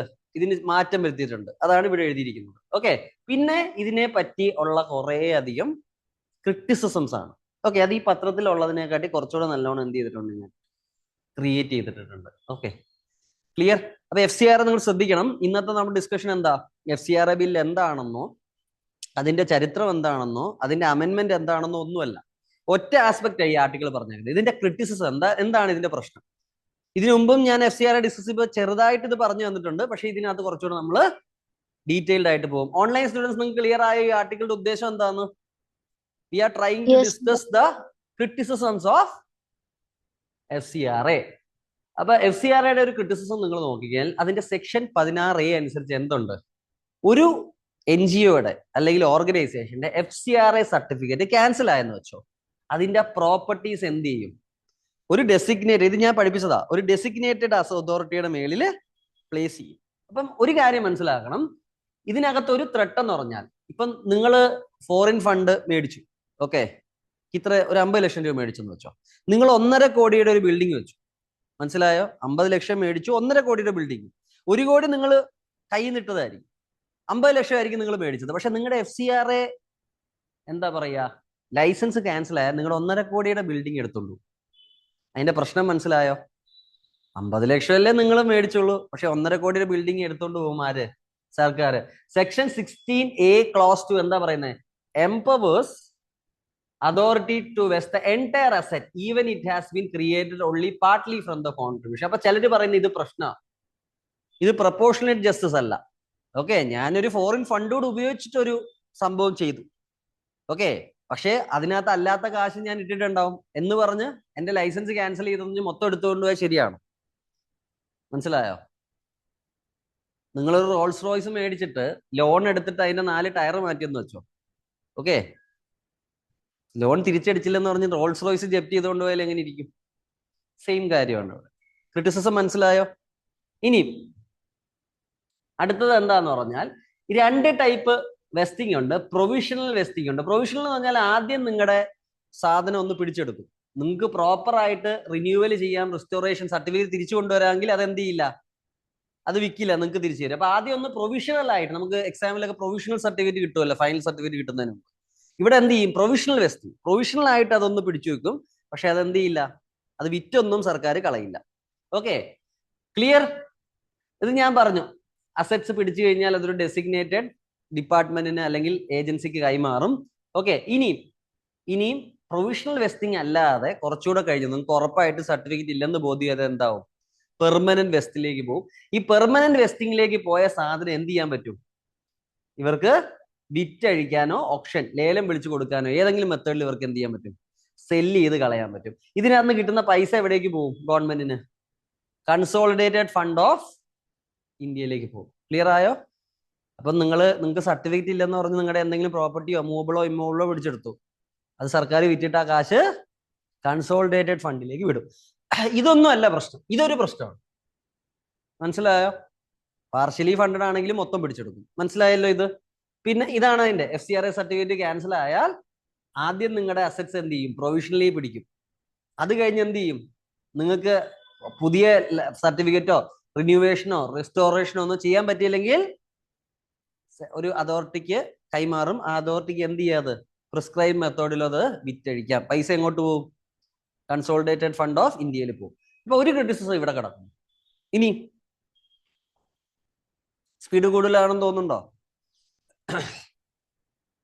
ഓക്കെ, ഇനി അടുത്തൊരു പ്രശ്നം എന്ന് പറഞ്ഞാൽ നിങ്ങളുടെ FCRA ലൈസൻസ്, ഇത് സെക്ഷൻ 14(1) ക്ലോസ് C, ഇതിനകത്ത് പറയുന്ന ഒരു കാര്യം എന്ന് പറഞ്ഞാൽ പബ്ലിക് ഇൻട്രസ്റ്റിന് വിപരീതമായി പ്രവർത്തിച്ചാൽ നിങ്ങളുടെ FCRA ലൈസൻസ് പോകും. FCRA ലൈസൻസ് പോയാൽ എന്ത് പറ്റുമെന്ന് ഞാൻ പറഞ്ഞല്ലോ, നിങ്ങളുടെ സാധനം പിടിച്ചെടുക്കും, വിൽക്കും. അപ്പൊ ഇതിന്റെ പ്രശ്നം എന്താ? ഈ പബ്ലിക് ഇൻട്രസ്റ്റ് എന്ന് പറഞ്ഞു കഴിഞ്ഞാൽ എന്താ ഈ പബ്ലിക് ഇൻട്രസ്റ്റ്? അപ്പൊ ഗവൺമെന്റ് പറയാം നിങ്ങളുടെ NGO പബ്ലിക് ഇൻട്രസ്റ്റിന് വിരോധമായി ആണ് പ്രവർത്തിക്കുന്നത്, എന്നിട്ട് നിങ്ങളുടെ സ്ഥലം കിട്ടി. എന്താണ് ഈ പബ്ലിക് ഇൻട്രസ്റ്റ് എന്നുള്ളത് എവിടെയും പറഞ്ഞിട്ടില്ല. അപ്പൊ അത് ആർബിട്രറി ഡിസ്റ്റിങ്ഷൻ ആകാം. മനസ്സിലായോ? വെറുതെ ഇപ്പൊ ഗവൺമെന്റിന് അവരുടെ ഐഡിയോളജി ഇഷ്ടമല്ല, അങ്ങനെയാണെങ്കിൽ ചെയ്തുകൂടെ? അപ്പൊ ഈ പബ്ലിക് ഇൻട്രസ്റ്റ് വഴി പബ്ലിക് ഇൻട്രസ്റ്റിനെതിരെ പ്രവർത്തിക്കുന്ന NGO ആണെങ്കിൽ എന്ത് ചെയ്യാം, അല്ലെങ്കിൽ സിവിൽ സൊസൈറ്റി ഓർഗനൈസേഷൻ ആണെങ്കിൽ അതിന്റെ ലൈസൻസ് കട്ട് ചെയ്യാം. പക്ഷെ പ്രശ്നം സർട്ടിഫിക്കറ്റ് കട്ട് ചെയ്യാം. പക്ഷെ പ്രശ്നം എന്താ ഈ പബ്ലിക് ഇൻട്രസ്റ്റ് എന്ന് പറയുന്നില്ല. ഇത് ബ്രോഡ് ഡിസ്ക്രിഷണറി പവർ ആണ് കൊടുക്കുന്നത്. സർക്കാരിന് തോന്നിയ പോലെ ചെയ്യാനുള്ള ഒരു അവസ്ഥയാണ്. ഈ വാക്ക് വേഗാണ്, അൺഡിഫൈൻഡ് ആണ്. Okay, clear? അപ്പം ഓർഗനൈസേഷന് സർട്ടിഫിക്കറ്റ് ക്യാൻസൽ ആയ പിന്നെ ഒരിക്കലും കാശ് മേടിക്കാൻ പറ്റില്ല. അത് പെർമനന്റ്ലി അത് ഹോൾട്ടഡ് ആയ അവസ്ഥയിലേക്ക്. അണ്ടർസ്റ്റാൻഡ്? അപ്പൊ പബ്ലിക് ഇൻട്രസ്റ്റിന്റെ പ്രശ്നം മനസ്സിലായി. ആ വാക്ക് എന്താണെന്ന് അർത്ഥം പറയുന്നില്ല. ഇപ്പൊ നാളെ ഗവൺമെന്റ് പറയാം നിങ്ങളുടെ ഈ NGO പബ്ലിക് ഇൻട്രസ്റ്റിനെതിരാ, പൂട്ടിക്കോ. എന്താ ഈ പബ്ലിക് ഇൻട്രസ്റ്റ്? അത് ക്ലാരിറ്റി ഇല്ല. അതൊരു പ്രശ്നം. ഇനി രണ്ടാമത്തെ പ്രശ്നം എന്താ? Religious conversion provision. ഇതാണ് ഏറ്റവും വലിയ പ്രശ്നം. അതായത് ഒരു ഓർഗനൈസേഷൻ റിലീജിയസ് കൺവേർഷന് കൊട പിടിക്കുകയാണെങ്കിൽ ആ ഒരു ഓർഗനൈസേഷന്റെ സർട്ടിഫിക്കറ്റ് ക്യാൻസൽ ആകും. പക്ഷെ പ്രശ്നം എന്ന് വെച്ചാൽ ഇങ്ങനെ ഒരു കേസ് കൊടുക്കാൻ വളരെ എളുപ്പമല്ലേ? ഇപ്പൊ ഏതെങ്കിലും ഒരു ക്രിസ്ത്യൻ NGO പോയാൽ അവിടെ രാവിലെ അവരുടെ ഈശ്വര പ്രാർത്ഥനയായിരിക്കും പറയുന്നത്. മുസ്ലിം സംഘടനയെ പോയാൽ അവരുടെ ഈശ്വര പ്രാർത്ഥനയായിരിക്കും. എന്നിട്ട് പെട്ടെന്ന് അതിനകത്ത് ഇപ്പൊ ഒരു ക്രിസ്ത്യൻ പള്ളിയിൽ 2 ഹിന്ദുക്കളുണ്ട്, അല്ലെങ്കിൽ മുസ്ലിം പള്ളിയിൽ 2 ക്രിസ്ത്യാനികളുണ്ട്. അങ്ങനെ ഏത് കോമ്പിനേഷൻ ആയിക്കോട്ടെ, ഏതെങ്കിലും ഒരാൾ പോയി പരാതി കൊടുത്തു, ഇവർ കൺവേർഷൻ നടത്തുവാണ്, ഉടനെ സ്ഥലം പിടിച്ചെടുത്താലോ? അപ്പൊ ഈ റിലീജിയസ് കൺവേർഷൻ നടത്തുന്നു എന്ന് പറയുന്ന ഒരു പരാതിയിൽ തന്നെ വേണമെങ്കിൽ ഗവൺമെന്റ് എന്ത് ചെയ്ത് കളയാം? നിങ്ങളുടെ ലൈസൻസ് ക്യാൻസൽ ചെയ്യാം. അപ്പൊ ഇത് എളുപ്പത്തിൽ ഒരു കേസ് ഉണ്ടാക്കാൻ പറ്റുന്ന കാര്യമാണ്. ഈ NGO റിലീജിയസ് കൺവേർഷൻ നടത്തുന്നു, മതപരിവർത്തനം നടത്തുന്നു, പൂട്ടും. ഇതിനകത്തൊരു ഭയമുണ്ട്, മൈനോറിറ്റി ഗ്രൂപ്പ്സിനെ ടാർഗറ്റ് ചെയ്യുന്നു. അപ്പൊ ആദ്യത്തെ പ്രശ്നം കുറച്ച് ഫണ്ട് ആണെങ്കിലും മൊത്തം എടുക്കും. 2, പബ്ലിക് ഇൻട്രസ്റ്റ് എന്നുള്ള വാക്ക് എന്താണെന്ന് ക്ലാരിറ്റി ഇല്ല. 3, മതപരിവർത്തനം ആണെങ്കിൽ ക്യാൻസൽ ചെയ്യുമെന്നുള്ള പ്രൊവിഷനും പലരെയും പേടിപ്പിക്കുന്ന ഒന്നാണ്. പിന്നെ ഇതാണ് ഏറ്റവും വലിയ രസം. ഇത് രസം എന്ന് പറഞ്ഞു കഴിഞ്ഞാൽ ഇപ്പൊ ഒരാൾക്ക് എനിക്ക് FCRI സർട്ടിഫിക്കറ്റ് ഉണ്ടെന്ന് വെച്ചോ. I have FCRI certificate. ഞാൻ അത് വോളണ്ടറിലി സറണ്ടർ ചെയ്യുന്നു. എനിക്ക് ഇനി ഈ സർട്ടിഫിക്കറ്റ് വേണ്ടെന്ന് പറയും. Okay, clear? Even voluntary surrender leads to vesting of remaining contribution asset created using foreign contribution. എനിക്ക് മനസ്സിലായില്ല ഇതെന്താണ് ഇവർ പറയുന്നത്. അതായത് എനിക്കൊരു FCRI ലൈസൻസ് ഉണ്ട്, ഇനി എനിക്ക് ഫണ്ടിങ് വേണ്ട, എന്നാ പിടിച്ചോ എന്റെ സർട്ടിഫിക്കറ്റ്, ഞാനത് സറണ്ടർ ചെയ്യുന്നു, എനിക്കിനി വേണ്ട. അപ്പൊ നമ്മൾ തോക്കുണ്ടെങ്കിൽ ചിലപ്പോൾ തോക്ക് നമുക്ക് സറണ്ടർ ചെയ്യാം. എനിക്കിനി വേണ്ട, എന്റെ ലൈസൻസ് എന്നാന്ന് പറഞ്ഞ് തോക്ക് തിരിച്ചു കൊടുക്കുക. അപ്പൊ FCRI ലൈസൻസ് ഉള്ള ഒരു NGO അല്ലെങ്കിൽ ഒരു വ്യക്തി FCRI ലൈസൻസ് എടുക്കുന്നു, എനിക്കിത് വേണ്ട, ഞാൻ ഇനി തൊട്ട് ഫോറിൻ ഫണ്ട് മേടിക്കുന്നില്ല. ഇവിടെ പ്രശ്നം അറിയോ? അങ്ങനെ കൊടുത്തു കഴിഞ്ഞാൽ ഫോറിൻ ഫണ്ട്, അയാളുടെ കയ്യിൽ ബാക്കിയുള്ള ഫോറിൻ ഫണ്ട് ഓൾറെഡി മേടിച്ചത് കുറച്ച് ബാക്കിയുണ്ട്, അത് തിരിച്ചു കൊടുക്കണം. 2, ആ ഇത്രയും കാലം കൊണ്ട് അയാൾ ക്രിയേറ്റ് ചെയ്ത ഫോറിൻ ഫണ്ട് കൊണ്ട് ക്രിയേറ്റ് ചെയ്ത എല്ലാ അസറ്റ്സും തിരിച്ചു കൊടുക്കണം. എനിക്ക് ആ ന്യായം മനസ്സിലായില്ല. ഇനി ഇയാൾ മേടിക്കുന്നില്ല, ഇതുവരെ തെറ്റായിട്ടുള്ള മേടിച്ചിട്ടുണ്ടെങ്കിൽ ഓക്കെ, ഇപ്പൊ ഒരു അന്വേഷണം നടക്കുകയാണ്, തെറ്റായിട്ട് അയാൾ ഫോറിൻ ഫണ്ട് മേടിച്ചിട്ടുണ്ടെന്ന് വെച്ചോ, ആ സ്ഥലം ജപ്റ്റ് ചെയ്താൽ ഓക്കെ. ഇതിപ്പോ ഞാനൊരു NGO നടത്തുകയാണ്, ഞാനിപ്പോ ഒരു ക്രിസ്ത്യൻ NGO എന്ന് വെച്ചോ, ഞാൻ NGO നടത്തുകയാണ്. നാളെ തൊട്ട് ഞാൻ എന്ത് തീരുമാനിക്കുന്നു? ഞങ്ങളുടെ ട്രസ്റ്റ് തീരുമാനിക്കുന്നു, ഇനി തൊട്ട് ഞങ്ങൾക്ക് എന്ത് വേണ്ട, ഫോറിൻ ഫണ്ട് വേണ്ട. ഞാൻ എന്റെ സർട്ടിഫിക്കറ്റ് കൊണ്ടുപോയി ഗവൺമെന്റിന് കൊടുക്കുന്നു. ഗവൺമെന്റ് എന്ത് ചെയ്യും? ഈ കെട്ടിടം ഇത്രയും നാള് നിർമ്മിച്ച കെട്ടിടങ്ങളൊക്കെ പോരട്ടെ. അപ്പൊ അതിനകത്ത് എന്തില്ല? ഒരു ലോജിക്കില്ല. അല്ലെങ്കിൽ അവർ FCRI തട്ടിപ്പ് നടത്തി ഏതെങ്കിലും സ്ഥലം മേടിച്ചിട്ടുണ്ടെങ്കിൽ അത് അറ്റാച്ച് ചെയ്യാം. അവർ ഇത്രയും കാലം കൊണ്ട് പണിത സാധനമൊക്കെ സർട്ടിഫിക്കറ്റ് ക്യാൻസൽ ചെയ്താൽ മൊത്തം എടുക്കുക എന്ന് പറഞ്ഞാൽ, അപ്പൊ ഇതിനകത്ത് കുറെ പ്രശ്നങ്ങളുണ്ട്, ഇല്ലെന്ന് ഞാൻ പറയുന്നില്ല. ഇത് വായിച്ചത് ചോറുണ്ടെന്ന് ആർക്കും മനസ്സിലാവും. പക്ഷെ ഇത് വേണോന്ന് ചോദിച്ചാൽ വേണം. ഞാൻ അന്ന് പറഞ്ഞിരുന്നു ഇത് വേണം, പക്ഷെ ഇതിനകത്ത് ഇങ്ങനെയുള്ള കാര്യങ്ങൾ പാടില്ല. ഓക്കെ, കാരണം നമ്മൾ UPSCയിൽ we should be very objective in things. നമ്മൾ ഫാക്ട് പോലെ ഇത് ചെയ്യണം. നമ്മൾ ഗവൺമെന്റിനെ ക്രിട്ടിസൈസ് ചെയ്യാനും പാടില്ല. ഇങ്ങനെ ഒരു കാര്യം വന്നാൽ ഇതൊക്കെ എടുത്ത് കാണിച്ചിട്ട് എന്ത് പറയണം? ഈ ലൂപ്പ് ഹോളിൽ അടച്ച് നമുക്കൊരു ഫുൾ ഫ്രൂൺ ആയിട്ടുള്ള സിസ്റ്റം കൊണ്ടുവരണമെന്നായിരിക്കണം നിങ്ങളുടെ ആൻസർ. നിങ്ങൾക്ക് ഇന്നലെ ക്വസ്റ്റ്യൻ കിട്ടിയിരുന്നോ? ഞാൻ പഠിപ്പിച്ച കാര്യങ്ങളാണ്, പക്ഷെ അത് എങ്ങനെ നിങ്ങൾ എഴുതുന്നു എന്നനുസരിച്ചിരിക്കും. നിങ്ങൾക്കറിയാം, ഞാൻ പറഞ്ഞൊരു കാര്യമുണ്ട്, നിങ്ങൾക്ക് അറിയാവുന്നതാണോ നിങ്ങൾ എഴുതിയതെന്നുള്ളതാണ് ഞാൻ ചെക്ക് ചെയ്യാൻ പോകുന്നത്. ഞാനൊരു ക്വസ്റ്റ്യൻ തന്നു, ആ ക്വസ്റ്റ്യന് വ്യക്തമായിട്ട് ഒബ്ജക്റ്റീവ് ഉണ്ട്, ഉദ്ദേശമുണ്ട്, ആ ക്വസ്റ്റ്യൻ്റെ അർത്ഥമുണ്ട്. അതാണോ നിങ്ങൾ എഴുതിയേക്കുന്നത് എന്നുള്ളതാണ്. നമ്മൾ സോവറിൻ സെക്യുലർ ഡെമോക്രാറ്റിക് റിപ്പബ്ലിക് ഒരു ലോഡ് എഴുതിയാൽ മാർക്ക് കിട്ടണമെന്നില്ല. ആ ക്വസ്റ്റ്യൻ എന്താ? കാരണം നിങ്ങളെ ഞാൻ ഗൂഗിൾ എടുത്ത് കാണിച്ചു തരും. നിങ്ങൾക്ക് ഇന്നും നാളെയൊക്കെ ആയിട്ടായിരിക്കും എൻട്രിങ് വരുന്നത്. 3 പേരെ ഇന്നും 2 പേരെ നാളെയൊക്കെ ആയിരിക്കും. പക്ഷെ അതിനകത്ത് ഞാൻ കാണിച്ചു തരും എന്താ കളി എന്നുള്ളത്, ആൻസർ ആയിട്ട്. കാരണം നിങ്ങൾ ഈ ക്വസ്റ്റ്യൻ PYQ ആണ്, നിങ്ങളത് മനസ്സിലാക്കിയിട്ടുണ്ടോന്ന് അറിയത്തില്ല. PYQ ആണ്, പക്ഷെ ഓൺലൈനിൽ എഴുതിയേക്കുന്ന പല ആൻസറും തെറ്റാ. അവരും ഞാൻ ഈ പറഞ്ഞ സാധനം തന്നെ ചെയ്തേക്കുന്നത്. അവർക്ക് അറിയാവുന്നത് എഴുതി, ക്വസ്റ്റ്യൻ ചോദിക്കുന്നത് എഴുതണം. ഓക്കെ, ഞാൻ കാണിച്ചു തരും. I show you the logic. അപ്പൊ അത് വിട്, ആ ലോകത്തുനിന്ന് ഇങ്ങ് തിരിച്ചു പോരട്ടെ, കുഴപ്പമില്ല. നമ്മൾ ആദ്യം ചെയ്യുന്ന വെച്ചാൽ നമുക്ക് അറിയാവുന്നതെല്ലാം അങ്ങ് എഴുതി വെക്കുക എന്നുള്ളതാണ്. That is very very normal. കാരണം നമ്മൾ ഡിഗ്രിയിൽ എന്താ ചെയ്യുന്നത്? എങ്ങനെയെങ്കിലും പേപ്പർ ഒന്ന് ഫുൾ ആക്കുക, മാർക്ക് വീഴും, പക്ഷെ UPSC മാർക്ക് വീഴില്ല. ഓക്കെ, അത് വിടുക. പിന്നെ അടുത്ത ഒരു എക്സെപ്ഷൻ ക്ലോസ് ഉണ്ട്. ഇതും ഒരു പ്രശ്നമാണ്. അതായത് എന്താ പറയുന്നത്? 16L അല്ലെങ്കിൽ 16ൽ പറയുന്ന കാര്യം, central government may except any organisation class person in public interest. ഇതും പ്രശ്നം. ഞാൻ പറഞ്ഞത് മനസ്സിലായോ? അതായത് പറയുന്ന ഇത്രേ ഉള്ളൂ, സെൻട്രൽ ഗവൺമെന്റിന് ഏതെങ്കിലും, ഞാൻ പറഞ്ഞു പബ്ലിക് ഇൻട്രസ്റ്റിനെതിരെ പോയാൽ നിങ്ങളുടെ ലൈസൻസ് ക്യാൻസൽ ചെയ്യാം. ഇനി പബ്ലിക് ഇൻട്രസ്റ്റിന് സപ്പോർട്ടീവ് ആണെങ്കിൽ നിങ്ങൾക്ക് എക്സെപ്ഷൻ തരാം, നിങ്ങൾ പ്രശ്നക്കാരനല്ലെന്നും പറയാം. അപ്പം ഇവിടെ ഇത് പ്രശ്നമല്ലേ? ക്ലിയർ? അതായത് ഇപ്പൊ സർക്കാരിന് അനുകൂലമായിട്ട് പ്രവർത്തിക്കുന്ന ഒരു NGO, അവര് കുറച്ച് ഫണ്ട് അവിടെ നിന്ന് ഇവിടുന്നൊക്കെ മേടിക്കുന്നു. അപ്പൊ സർക്കാർ പറയാൻ പോവാ പബ്ലിക് ഇൻട്രസ്റ്റിൽ ഇവർ ഫണ്ട് മേടിച്ചോട്ടെ, ഇവർക്ക് എക്സെപ്ഷൻ കൊടുക്കാം. മനസ്സിലായോ? നേരെ തിരിച്ച്. അപ്പൊ ഈ ചിലര് പറയുന്ന എന്താ പറയുക, ഇത് ഞാൻ ആർട്ടിക്കിൾ 14 പഠിപ്പിക്കുമ്പോൾ പറയും, there is clear lack of intelligible differentia. ഈ ഇന്റലിജൻസബിൾ ഡിഫറൻഷ്യ എന്നുള്ള വാക്കിന്റെ അർത്ഥം നിങ്ങൾക്ക് ഞാൻ ആർട്ടിക്കിൾ 14 പഠിപ്പിക്കുമ്പോൾ ഡീറ്റെയിൽഡ് പറഞ്ഞുതരും. ഇപ്പൊ ഇങ്ങനെ ചിന്തിച്ചാൽ മതി. ഓക്കെ, നമ്മൾ പലപ്പോഴും പല ആനുകൂല്യങ്ങൾ കൊടുക്കാൻ സ്ത്രീ പുരുഷൻ എന്ന് പറഞ്ഞ് നമ്മൾ എന്ത് ചെയ്യും? ഡിഫറൻഷിയേറ്റ് ചെയ്യും. പക്ഷെ അതിന് വ്യക്തമായിട്ട് എന്തുണ്ട്? അങ്ങനെ ഡിഫറൻഷിയേറ്റ് ചെയ്യുന്നതിന് പുറകിൽ ഒരു ഇന്റലിജൻസ് ഉണ്ട്. സ്ത്രീക്ക് കുറച്ച് പ്രശ്നങ്ങളുണ്ട്, അല്ലെങ്കിൽ വൾണറബിലിറ്റീസ് ഉണ്ട്, പുരുഷന്മാർക്ക് അതില്ല. അപ്പൊ സ്ത്രീകൾക്ക് എന്ത് ചെയ്യും? നമ്മൾ സെപ്പറേറ്റ് ഒരു സപ്പോർട്ട് കൊടുക്കും. അപ്പൊ ഇവരെ രണ്ടുപേരെ ഡിഫറൻഷിയേറ്റ് ചെയ്യുന്നതിൽ എന്തെങ്കിലും ഒരു ലോജിക്ക് ഉണ്ടാവുമല്ലോ. ഇനി ഡിഫറൻറ്റ്ലി ഏബിൾഡ് ആയിട്ടുള്ള ഒരാൾ, സാധാരണ ഒരാൾ, ഇവരെ ഡിഫറൻഷിയേറ്റ് ചെയ്യും. ഇതിനകത്ത് എന്തെങ്കിലും ഒരു ഡിഫറൻഷ്യ ഉണ്ടല്ലോ, അവർക്ക് നമ്മൾ എന്തിനാ കൊടുക്കുന്നത്? അപ്പൊ ആ ഡിഫറൻഷിയേറ്റ് ചെയ്യുന്ന തെറ്റല്ല, കാരണം അതിനകത്ത് എന്ത് ഉപയോഗിച്ചിട്ടുണ്ട്? ഇന്റലിജൻസ് ഉപയോഗിച്ചിട്ടുണ്ട്. റാഷണൽ ആയിട്ടാണ് നമ്മൾ ആൾക്കാരെ തരംതിരിക്കുക. അപ്പം നമ്മുടെ ആർട്ടിക്കിൾ 15ലും 14ലും ഒക്കെ ഇക്വാലിറ്റി പറയുന്നു, ഡിസ്ക്രിമിനേറ്റ് ചെയ്തുകൂടെന്ന് പറഞ്ഞെങ്കിലും നമ്മുടെ കോൺസ്റ്റിറ്റ്യൂഷനിൽ എന്തുണ്ടെന്ന് ഞാൻ പഠിപ്പിച്ചിട്ടുണ്ട്? പോസിറ്റീവ് ഡിസ്ക്രിമിനേഷൻ ഉണ്ട്. Okay, it is there, it is permissible. അപ്പൊ നമ്മൾ ഡിഫറൻഷിയേറ്റ് ചെയ്യുമ്പോൾ എന്ത് ചെയ്യണം? ഇന്റലിജൻസിബിൾ ഡിഫറൻഷ്യ. പക്ഷേ കറുത്ത ആൾക്കാർ, വെളുത്ത ആൾക്കാർ നമ്മൾ തരംതിരിച്ചെന്ന് വെച്ചോ, അങ്ങനെ തരംതിരിക്കുന്നതിൽ എന്തെങ്കിലും റാഷണൽ ഉണ്ടോ? ഇന്റലിജൻസി ഉണ്ടോ? അതുപോലെ ഇവിടെയും പബ്ലിക് ഇൻട്രസ്റ്റിൽ ചില ആൾക്കാർക്ക് നമ്മൾ എക്സെപ്ഷൻ കൊടുക്കും എന്ന് പറഞ്ഞാൽ അതിനകത്ത് എന്തില്ല? ഇന്റലിജൻഷ്യൽ ഡിഫറൻഷ്യ ഇല്ല. ഈ റാഷണൽ എക്സസ് എന്താന്നുള്ളത് ഇപ്പം ഞാൻ പഠിപ്പിക്കുന്നില്ല, കാരണം അതൊരു കോൺസെപ്റ്റ് ആണ്. ഓക്കെ, ഇപ്പം ഇത്രയും മനസ്സിലാക്കിയാൽ മതി. ഈ പബ്ലിക് ഇൻട്രസ്റ്റിന് അനുകൂലമായിട്ടാണെങ്കിൽ ചിലർക്ക് ഞങ്ങൾ എക്സെപ്ഷൻ കൊടുക്കാന്ന് പറയുന്നതും it is going against right to equality. സർക്കാരിന് അനുകൂലമുള്ളവരെ പബ്ലിക് ഇൻട്രസ്റ്റിന് അനുകൂലമാണെന്ന് പറഞ്ഞ് എക്സെപ്ഷൻ കൊടുക്കാനും, സർക്കാരിനെതിരെ ഉള്ളവരെ പബ്ലിക് ഇൻട്രസ്റ്റിന് അനുസരിച്ച് അവരുടെ ലൈസൻസ് ക്യാൻസൽ ചെയ്യാനും ഉപയോഗിക്കാമെന്നാണ് ഇത് ക്രിട്ടിസൈസ് ചെയ്യുന്നവര് പറയുന്നത്. നമുക്ക് അറിയില്ല അങ്ങനെ ചെയ്യുമോ ഇല്ലയോ എന്ന്, പക്ഷെ ഇതൊരു ലൂപ്പ് ഹോൾ ആണ്, ഇതിന്റെ ക്രിറ്റിസിസമാണ്. പിന്നെന്താ ഞാൻ പറഞ്ഞത്? ഓവറോൾ ഇത് ഒരു എക്സസീവ് എക്സിക്യൂട്ടീവ് ഡിസ്ക്രിപ്ഷനിലേക്ക് പോകുന്നു. ഗവൺമെന്റിന് തോന്നുന്ന പോലെ തീരുമാനം എടുക്കുന്ന ഒരു അവസ്ഥയിലേക്ക് പോകുന്നു. ട്രാൻസ്പെറൻസി, അക്കൗണ്ടബിലിറ്റിയുടെ പ്രശ്നമുണ്ട്. ഇവിടെ ആർട്ടിക്കിൾ 14ന്റെ കൺസേൺ, ഈ ഒരു ക്ലോസിലാണ് ആർട്ടിക്കിൾ 14ന്റെ പ്രശ്നം കിടക്കുന്നത്. പിന്നെ chilling effect on civil society and voluntary organisation, ഇങ്ങനെയുള്ള വാക്കുകൾ ഉപയോഗിക്കുമ്പോൾ നമ്മുടെ മാർക്ക് കുറച്ച് കൂടും. ചില്ലിങ് എന്ന് പറഞ്ഞാൽ എന്താ? ഫ്രീസ് ആക്കി, പിന്നെ അതൊന്നും മുമ്പോട്ട് പോവില്ല. അപ്പൊ സിവിൽ ഓർഗനൈസേഷനും NGOകളെയും ചില്ല് ചെയ്ത്, അല്ലെങ്കിൽ ചില്ല് എന്ന് വെച്ചാൽ നിങ്ങൾ ഉദ്ദേശിക്കുന്ന ചില്ലല്ല, ഇത് ഫ്രീസ് ചെയ്ത് അവരുടെ വർക്ക് നടത്താത്ത ഒരു തരത്തിലേക്ക് ഈ ബില്ല് കൊണ്ടുപോകാന്ന് ചിലർ പറയുന്നു. അപ്പൊ മനസ്സിലായോ? Clear students? FCRAയുടെ എന്തേ നമ്മൾ ഡിസ്കസ് ചെയ്തിട്ടുള്ളൂ? ക്രിറ്റിസിസം. ഓക്കെ, അപ്പൊ എന്തൊക്കെയാ ക്രിറ്റിസിസം? നിങ്ങൾ പറഞ്ഞേ,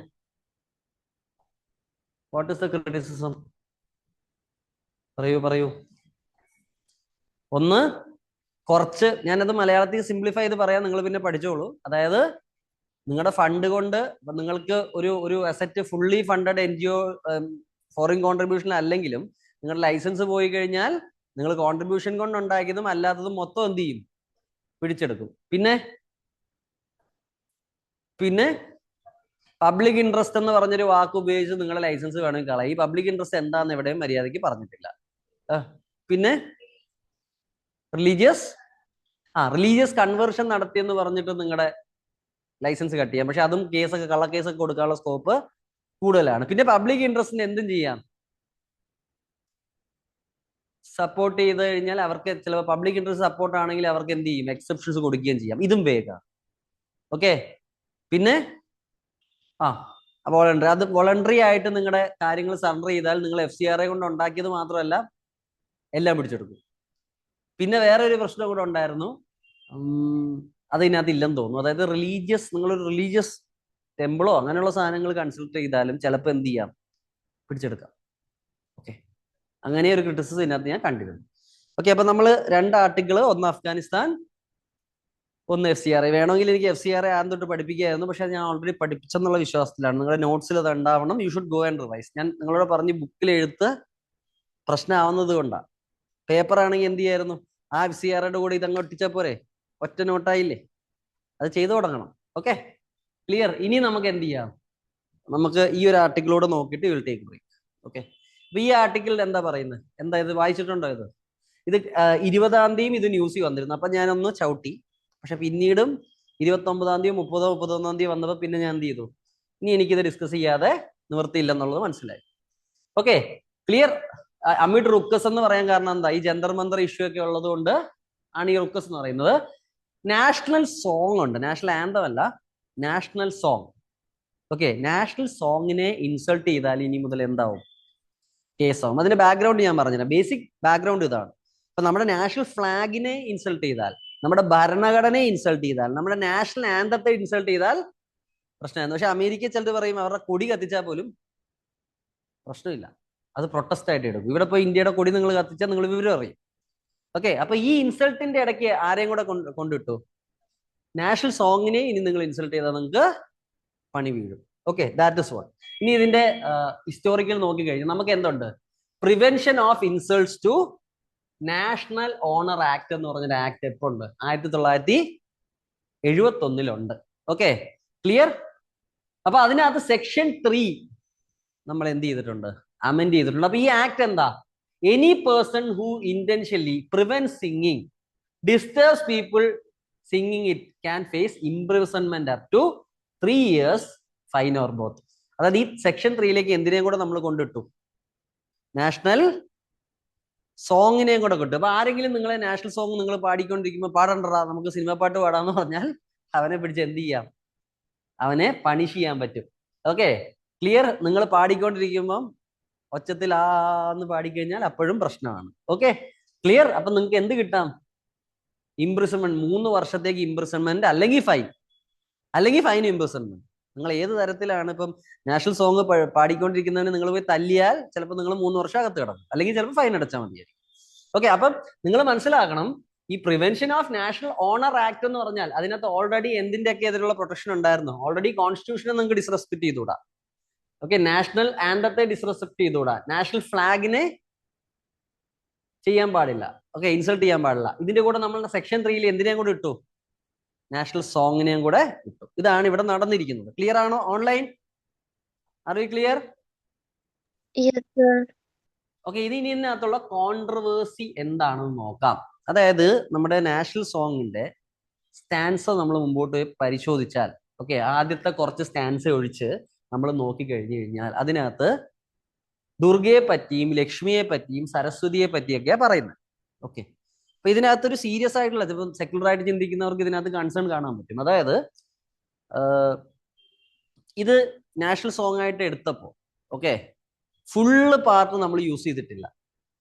കാരണം എന്താ, ഇതിന്റെ ഒരു കുറച്ചുകൂടെ മുമ്പോട്ട് പോകുമ്പോൾ അതിനകത്ത് ദുർഗയെ പറ്റി, ലക്ഷ്മിയെ പറ്റി, സരസ്വതിയെ പറ്റിയൊക്കെ പരാമർശം. അന്നും ഈ കോൺസ്റ്റിറ്റ്യൂന്റ് അസംബ്ലിയിൽ പെട്ട പലരും, നെഹ്റുവും പട്ടേലും പല ആൾക്കാരും ഇതിനെപ്പറ്റി എന്ത് ചെയ്തിട്ടുണ്ട്, ഡിസ്കസ് ചെയ്തത്. അപ്പൊ അവരെന്ത് തീരുമാനിച്ചു, ആദ്യത്തെ കുറച്ച് സ്റ്റാൻസ് ഉപയോഗിച്ചാൽ മതി. അതിനകത്ത് എന്ത് വരുന്നില്ല, ദേവി ദേവന്മാരുടെ പ്രയോഗം വരുന്നില്ല. കാരണം ബാക്കി കമ്മ്യൂണിറ്റീസ് ഉണ്ട്, ബാക്കി കമ്മ്യൂണിറ്റീസിന് ചിലപ്പോൾ ഇത് താല്പര്യം ഉണ്ടാവില്ല. ഇന്ത്യ സെക്യുലർ രാജ്യമല്ലേ. അപ്പം നിങ്ങൾ പക്ഷെ മനസ്സിലാക്കേണ്ടത്, നമ്മുടെ നാഷണൽ സ്ട്രഗിൾ ഫുള്ളി സെക്യുലർ ആണെന്ന് ചോദിച്ചു കഴിഞ്ഞാൽ അല്ലെന്ന് പറയും. കാരണം ഞാൻ എപ്പോഴും ജസ്റ്റിഫൈ ചെയ്യുന്ന ഒരു കാര്യമുണ്ട്. Okay, I justified. കാരണം നിങ്ങൾ താമസിക്കുന്നത് 80% ഹിന്ദുക്കളുള്ള ഒരു രാജ്യത്തിലാണെങ്കിൽ കുറച്ചൊക്കെ ആ കൾച്ചർ വരും.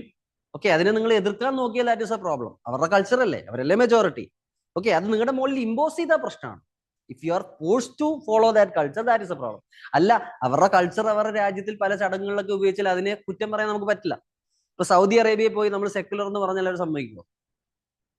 ഇന്ത്യ സെക്യുലർ ആണ്, ബട്ട് ഇന്ത്യയുടെ കൾച്ചറും ഈ ഹിന്ദുയിസം എന്നുള്ള സാധനം കുറെയൊക്കെ ബ്ലെൻഡഡ് ആണ്. ഓക്കെ, അതുകൊണ്ട് എനിക്ക് അതൊരു പ്രശ്നമായിട്ട് തോന്നാറില്ല. ഇപ്പൊ എന്നെ പോലുള്ള ഒരാള് ബീയിങ് വെരി ന്യൂട്രൽ, എനിക്ക് ഒരു കാര്യമേ പ്രശ്നമുള്ളൂ, ഇമ്പോസിഷൻ പ്രശ്നമാണ്. അടിച്ചേൽപ്പിച്ചാൽ മാത്രമേ എനിക്ക് പ്രശ്നമുള്ളൂ. ഒരു കൾച്ചർ ഷോക്കേസ് ചെയ്താൽ that is not effective. Hindu culture showcase ചെയ്തെന്ന് പറഞ്ഞാൽ എനിക്ക് പ്രശ്നമില്ല, കാരണം ഈ രാജ്യത്ത് ആ കൾച്ചർ ഉണ്ട്, ദാറ്റ് ഇസ് എ റിയാലിറ്റി. അപ്പൊ എന്ത് പറ്റിയെന്ന് പറഞ്ഞാൽ ഈ ആദ്യത്തെ 3 സ്റ്റാൻസസ്, ഫസ്റ്റ് 2 സ്റ്റാൻസസ് നമ്മൾ ഇൻക്ലൂഡ് ചെയ്തു. പക്ഷെ ലേറ്റർ വന്ന ഈ സ്റ്റാൻസസ് മോണിസ്തീസ്റ്റിക് ബിലീഫ്സ്, ഏകദൈവ വിശ്വാസത്തിൽപ്പെട്ട മതങ്ങൾക്ക് ഇതൊരു പ്രശ്നമാവും.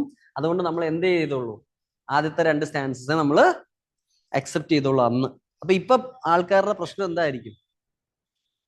അതായത് ഇപ്പൊ നിങ്ങള് നാഷണൽ സോങ് പാടുകയാണ്, ഫുള്ള് പാടുമ്പോൾ അതിനകത്ത് ദുർഗയെ പറ്റിയും എല്ലാരെയും പറ്റിയുള്ള പരാമർശം വരും, ദേവീദേവന്മാരെ പറ്റിയുള്ള പരാമർശം വരും. അപ്പോഴും എന്ത് ചെയ്യാൻ പറ്റില്ല, ഇതിനെ വിശ്വസിക്കാതിരുന്ന ഒരാളും അത് പാടേണ്ടി വരും, അല്ലെങ്കിൽ അതിനകത്ത് അറ്റൻഷൻ ചെയ്ത് നിൽക്കേണ്ടി വരും. ഓക്കെ, അപ്പൊ അത് ചിലർ പറയുന്നത് ഫോഴ്സ്ഫുൾ ആണെന്ന് ചിലർ പറയുന്നു. ഇതിന്റെ കോൺസ്റ്റിറ്റ്യൂഷണൽ ആംഗിളും ബാക്ക്ഗ്രൗണ്ടിലേക്കൊക്കെ നമുക്ക് പോവാം. പ്രശ്നം മനസ്സിലായല്ലോ എന്താ കോൺട്രവേഴ്സി എന്നുള്ളത്? സപ്പോർട്ട് ചെയ്യുക എതിർക്കുക എന്നുള്ളതല്ല ഞാൻ പറഞ്ഞത്, ഇഷ്യൂ എന്താന്നുള്ളതാണ് ഞാൻ കാണിച്ചു തന്നത്. Because I had to discuss. രക്ഷപ്പെട്ട്. അപ്പൊ നിങ്ങൾ ശ്രദ്ധിക്കുക. ഓക്കെ, അപ്പൊ നമ്മള് കോൺസ്റ്റിറ്റ്യൂഷണൽ ഹിസ്റ്ററി നോക്കിയാൽ രാജേന്ദ്ര പ്രസാദ് ആദ്യത്തെ പ്രസിഡന്റായി. ഈ ജനഗണമന എന്ന് പറയുന്ന നാഷണൽ ആന്തത്തോടൊപ്പം നമ്മൾ എന്ത് ചെയ്തു, വന്ദേ മാതരത്തിനും ഈക്വൽ റെസ്പെക്ട് നമ്മൾ കൊടുക്കണം. കാരണം അതും നമ്മുടെ നാഷണൽ സ്ട്രഗിളിന്റെ വലിയൊരു ഭാഗമാണ്. പിന്നെ ഞാൻ നിങ്ങളോട് നേരത്തെ ഒരു കാര്യം പറയാൻ വിട്ടുപോയി, അല്ലെങ്കിൽ നമുക്ക് മുമ്പോട്ട് പോകുമ്പോൾ പറയാം, no problem. Okay, clear. Historical significance എന്ന് പറഞ്ഞാൽ ഇത് ക്രിയേറ്റ് ചെയ്ത ആളാരാ? ബങ്കിം ചന്ദ്ര ചട്ടോപാധ്യായ, അല്ലെങ്കിൽ ഇതിനെ തന്നെ എന്ത് പറയുന്നത്, ചാറ്റർജി. ഇത് just this is one correct Bengali usage.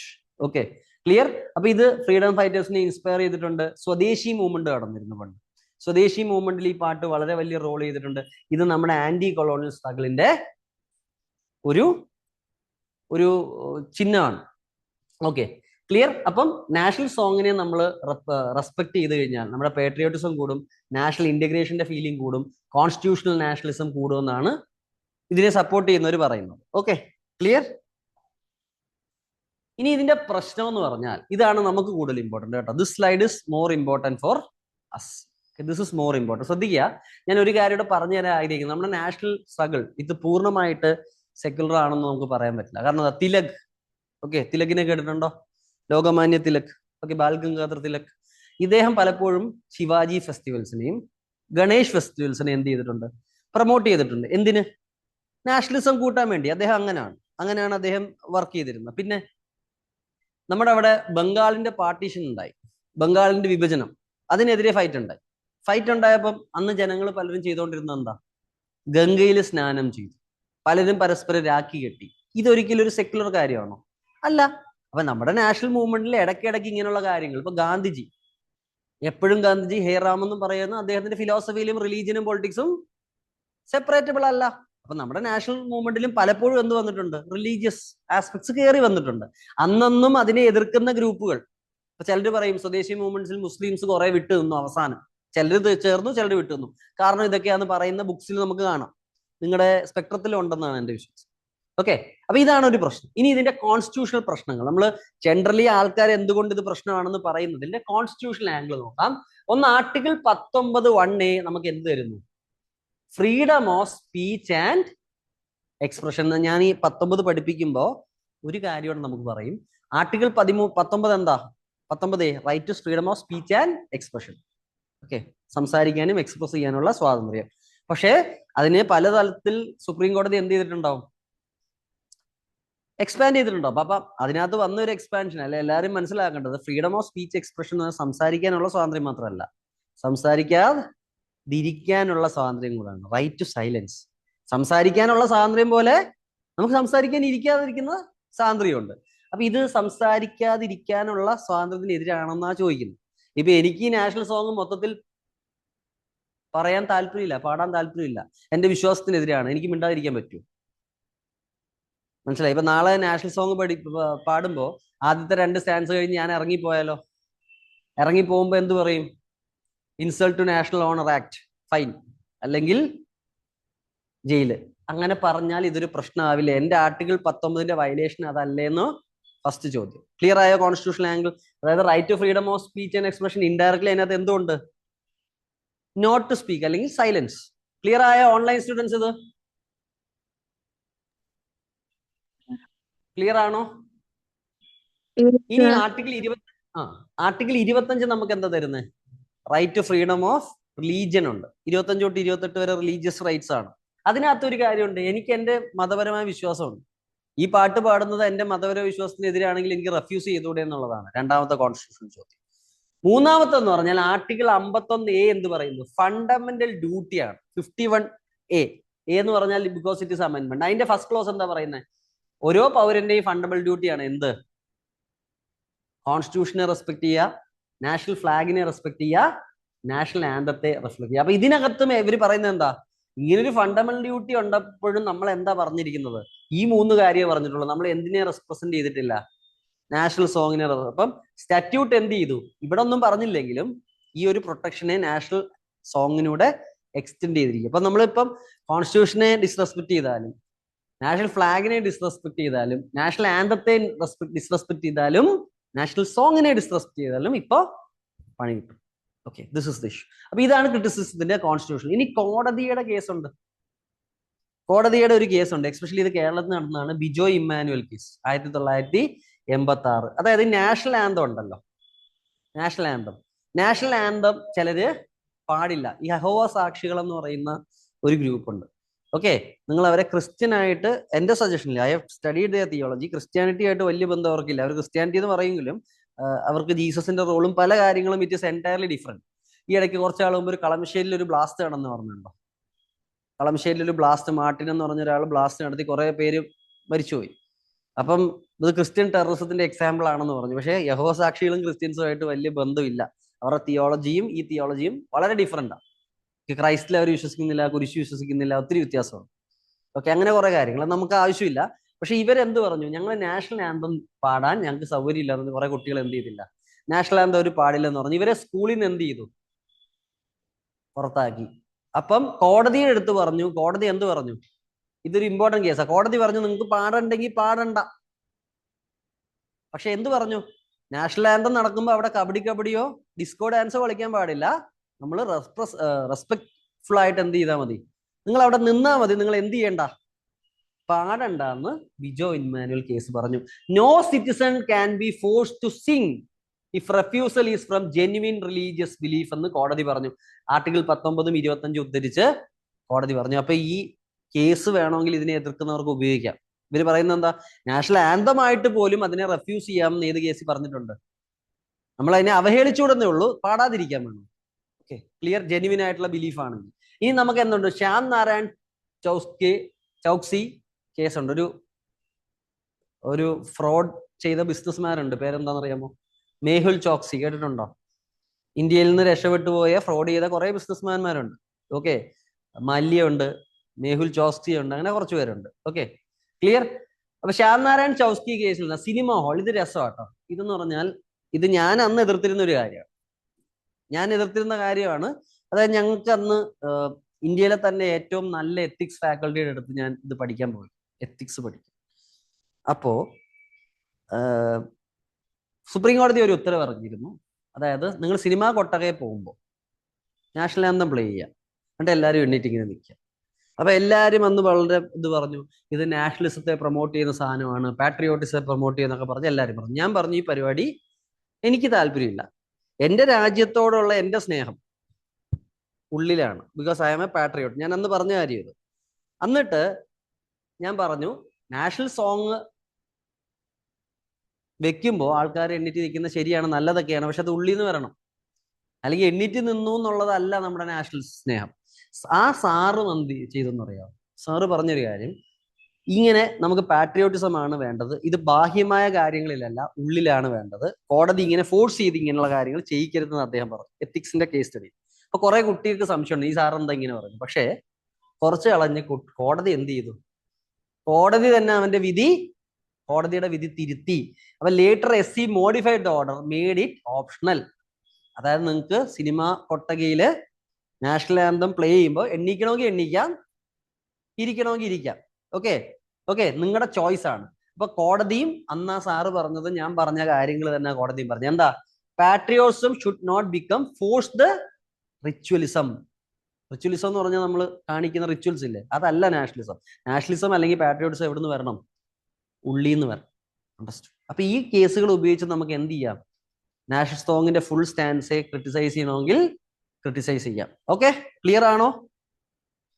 Online Yes, sir. ഇന്ന് ബോർഡിന് ചെറിയ ചാത്തൻ കയറിയിട്ടുണ്ടെന്ന് എനിക്ക് തോന്നുന്നു. ഓക്കെ, അപ്പം ഈ ബില്ലിനെ ക്രിട്ടിസൈസ് ചെയ്യുന്നവർ പറയുന്നത് എന്താ?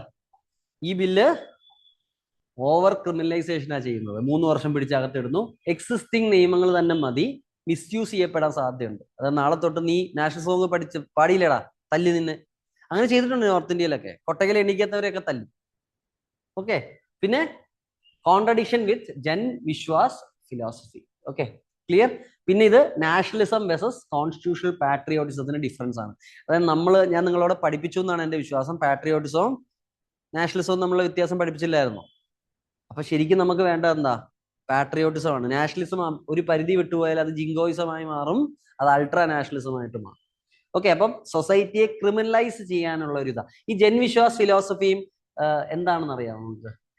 നമ്മുടെ സർക്കാർ ഈ ഇടയ്ക്ക് കുറച്ചു നാൾ മുമ്പായിട്ടൊരു കുറച്ച് കാര്യം ചെയ്യുന്നുണ്ട്. ഈ പെറ്റി കേസുകളില്ലേ, ചെറിയ ചെറിയ കേസുകൾ, ബ്രിട്ടീഷുകാരുടെ സമയത്ത് അതിന് വലിയ ശിക്ഷയുണ്ടായിരുന്നു. അത് കുറച്ചോ ഇല്ലാതാക്കിക്കൊണ്ടിരിക്കുക. ആ സമയത്ത് ഇതിനെ പിടിച്ച് എന്ത് ചെയ്തിരിക്കുന്നു? വലുതായിട്ട് ക്രിമിനലൈസ് ചെയ്തു. ഇത് സൊസൈറ്റിയുടെ ക്രിമിനലൈസേഷന് വകവെക്കും. പിന്നെ ഇത് fundamental rights versus fundamental duties, നേരത്തെ ഞാൻ ഡിസ്കസ് ചെയ്തു, ആ ഡിബേറ്റ് ഡിസ്കസ് ചെയ്തതാണ്. ഇനി ഇത് സിംബോളിസം ഇൻ നാഷണൽ ബിൽഡിംഗ് ആണ്. നമുക്ക് എന്ത് വേണ്ട? റിച്വലിസം അല്ല വേണ്ടത്, ഉള്ളിൽ നിന്ന് ആ ഒരു സ്നേഹം നമുക്ക് നമ്മുടെ രാജ്യത്തോടെ വേണം. ഓക്കെ, അപ്പം നമ്മൾ ഈ ആർട്ടിക്കിൾ ഡിസ്കസ് ചെയ്തു.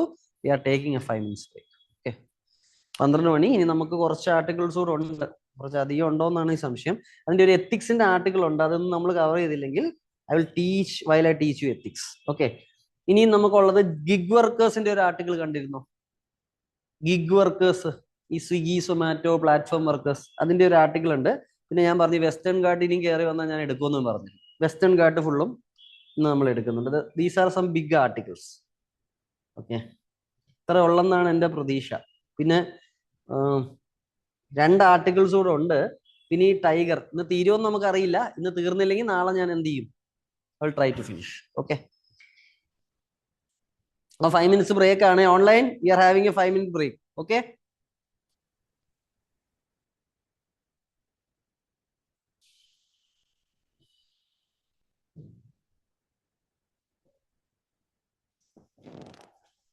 ഇത് കാണാൻ പറ്റുന്നുണ്ടോ നിങ്ങൾക്ക്?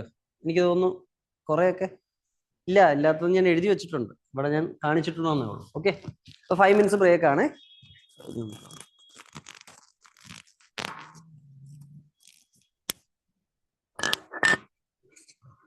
ഇവിടെ ആണോ?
ഓക്കെ, അപ്പൊ നമുക്ക് സ്റ്റാർട്ട് ചെയ്യാം.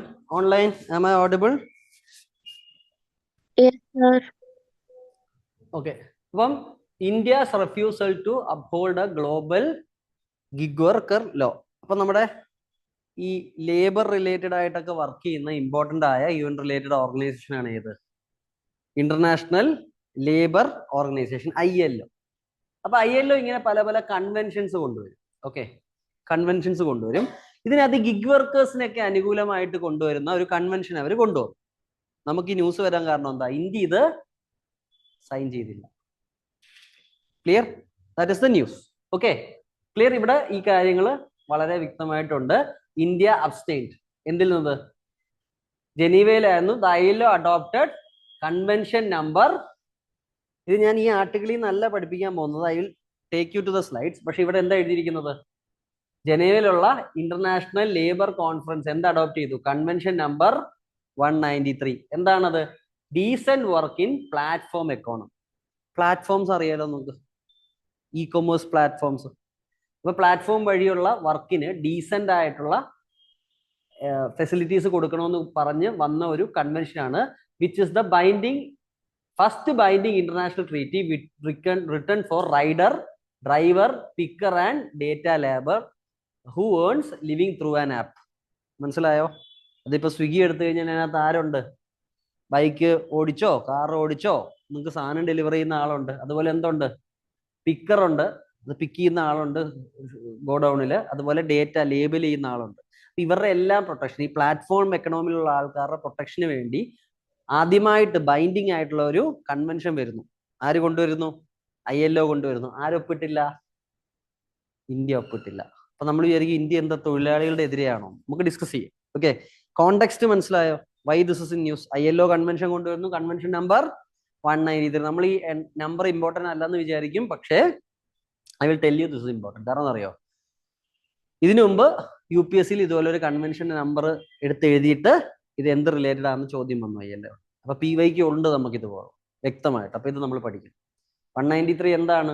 Decent work in platform economy. അത്ര ഓർത്തിരുന്നോ? ഓൺലൈൻ ക്ലിയർ അല്ലേ? കോണ്ടെക്സ്റ്റ് എന്താന്ന്?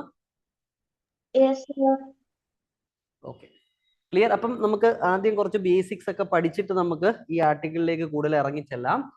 ഗിഗ് വർക്ക് എന്ന് പറഞ്ഞാൽ എന്താ? എനിക്ക് തോന്നുന്നു ഇന്ന് നമ്മൾ കറണ്ട് അഫയർ തീർക്കാത്തുണ്ട്. ഓൺലൈൻ നിങ്ങൾക്ക് കൂടെ ഉള്ള മെസ്സേജ് ആണ്. ഇന്ന് I think class still 1 o'clock. Okay, അത് കഴിഞ്ഞ് എനിക്ക് മെൻറ്ററിംഗും ഉണ്ട്, പിന്നെ നിങ്ങൾക്ക് സോഷ്യോളജി ക്ലാസ്സും ഉണ്ട്. ഓക്കെ, അപ്പം ഞാൻ പറയാം. Okay, online you will also have mentoring. Okay, അതിന്റെ ഡീറ്റെയിൽസ് ഇട്ട് തരും. ചിലപ്പോൾ വേറൊരു ദിവസമായിരിക്കും. അപ്പം ഞാൻ പറഞ്ഞെന്ന് പറഞ്ഞാൽ നമ്മൾ നാളെ ഞാൻ പറഞ്ഞു നിങ്ങളോട് എന്ത് തുടങ്ങും? പോളിറ്റിയിൽ വായിച്ചിട്ടുണ്ടോ? Union and territory. അപ്പൊ നാളെ യൂണിയൻ ആൻഡ് ടെറിട്ടറി തുടങ്ങുമെങ്കിലും ചിലപ്പോൾ കറണ്ട് അഫയറിന്റെ കുറച്ച് ഫസ്റ്റ് അവർ ചിലപ്പോൾ നമ്മൾ കറണ്ട് അഫയർ എടുത്തിട്ട് അടുത്ത 2.5 അവർ നമ്മൾ എന്ത് ചെയ്യും? യൂണിയൻ ആൻഡ് ടെറിട്ടറി എന്തായാലും ഒരു ക്ലാസ് കൊണ്ട് തീരില്ല. ഓക്കെ, അതുകൊണ്ട് ഫസ്റ്റ് പാർട്ട് ചിലപ്പോൾ നമുക്ക് ഇതിനകത്ത് ബാക്കിയുള്ളതോടെ ഞാൻ പഠിപ്പിക്കും. Then we will start what? We will start union and territory. അപ്പൊ നാളെ ചിലപ്പോൾ കറണ്ട് അഫയറോടെ കുറച്ച് കാണും. Okay, clear? അപ്പം ആദ്യം നമുക്ക് കുറച്ച് ബേസിക്ക് പോവാം. ഈ ഗിഗ് വർക്ക് എന്ന് പറഞ്ഞാൽ എന്താ?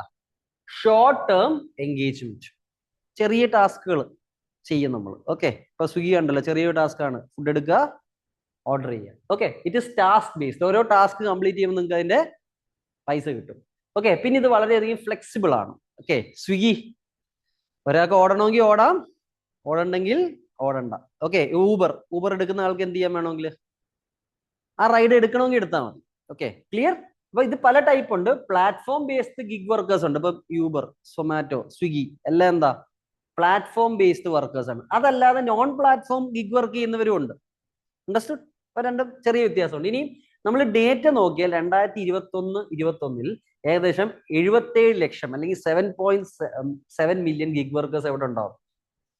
ഇന്ത്യയിലുണ്ട്. നിതി ആയോഗിന്റെ ഒക്കെ റിപ്പോർട്ട് അനുസരിച്ച് ഇത് എന്തിലേക്ക് ഉയരും? 2.25 കോടിയുടെ മുകളിൽ. ഓക്കെ, ഏകദേശം 23 മില്യൺ ഓക്കെ എണ്ണത്തിലോട്ട് ഇത് കടക്കും. എപ്പോ? 2029-30. ഈ ഡേറ്റ് ഇമ്പോർട്ടന്റ് ആണ്. അപ്പൊ മിക്കതും എന്തായിരിക്കും? Low skilled and high skilled occupations increasing. Mid skilled അല്ല, ലോ സ്കിൽഡും ഹൈ സ്കിൽഡും ആയിട്ടുള്ള ആൾക്കാരെയാണ് കൂടുതൽ നമുക്ക് വേണ്ടത്. ഓക്കെ, ഈ ഡേറ്റ് ഇമ്പോർട്ടന്റ് ആട്ടോ. ഇതെന്ന് ഗിഗ് ഇക്കണോമിയുടെ ഇമ്പോർട്ടൻസ് ചോദിച്ചാൽ ദിസ് ഇസ് ദ ഇമ്പോർട്ടന്റ്. എണ്ണം കൂടാൻ പോവാ. ഏകദേശം 70 ലക്ഷത്തിൽ നിന്ന് 2.5 കോടി എന്ന് പറഞ്ഞാൽ 3 ഇരട്ടി വർദ്ധിക്കും. എത്ര വർഷത്തില്?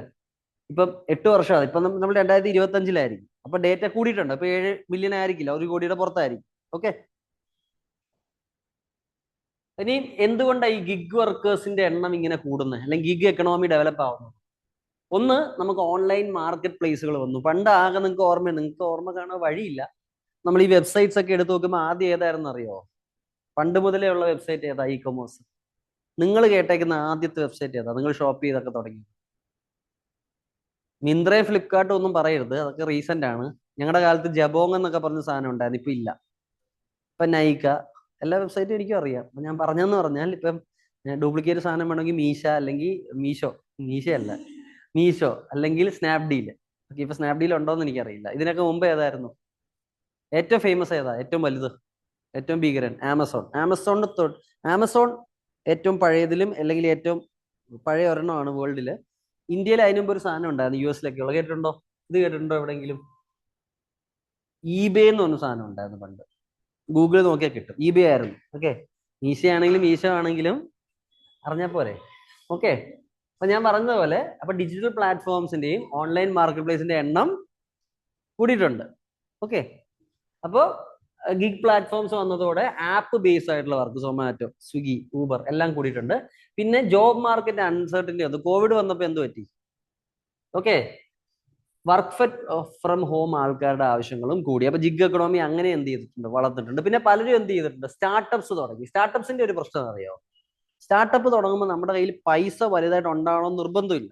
അപ്പൊ നമുക്ക് പെർമനന്റ് എംപ്ലോയീസിനെ വെക്കണമെങ്കിൽ കാശ് കൂടുതൽ കൊടുക്കണ്ടേ, വലിയ എമൗണ്ട് കൊടുക്കണം. മറ്റേന്ന് ചെറിയൊരു പണി അടക്കാൻ വേണ്ടി മാത്രമാണെങ്കിൽ എന്ത് ചെയ്യും? ഇവരുടെ ആഗ്രഹം കോൺട്രാക്ട് അല്ലെങ്കിൽ പ്രോജക്ട് ബേസ്ഡ് ആയിട്ടുള്ള ആൾക്കാരെ വെച്ചാൽ മതി. അപ്പൊ അപ്പോഴും എന്ത് ചെയ്യും? ഗിഗ് വർക്കേഴ്സിനെയാണ് ഇവര് ഫോക്കസ് ചെയ്യുന്നത്. ഓക്കെ, അപ്പൊ ഗവൺമെന്റും ഇതുപോലെ digital India, startup India initiatives ഒക്കെ തുടങ്ങിയിട്ടുണ്ട്. അപ്പൊ ഇത് ഇൻഡയറക്ട്ലി എന്തിലേക്ക് വന്നു? ഗിഗ് എക്കണോമിയുടെ പ്രൊമോഷനിലേക്ക് ഇത് എത്തിച്ചേർന്നു. Okay, clear? അപ്പൊ ആദ്യം നമ്മൾ എന്തുകൊണ്ട് ഈ ന്യൂസ് വന്നു എന്ന് പഠിച്ചു, ഗിഗ് വർക്കേഴ്സ് എന്താന്ന് പഠിച്ചു, പ്ലാറ്റ്ഫോം വർക്കേഴ്സ് എന്താന്ന് പഠിച്ചു, ഗിഗ് എക്കണോമി എന്തുകൊണ്ട് വലുതായെന്ന് പഠിച്ചു. ഇനിയും ഇതിന്റെ സിഗ്നിഫിക്കൻസ് എന്താ?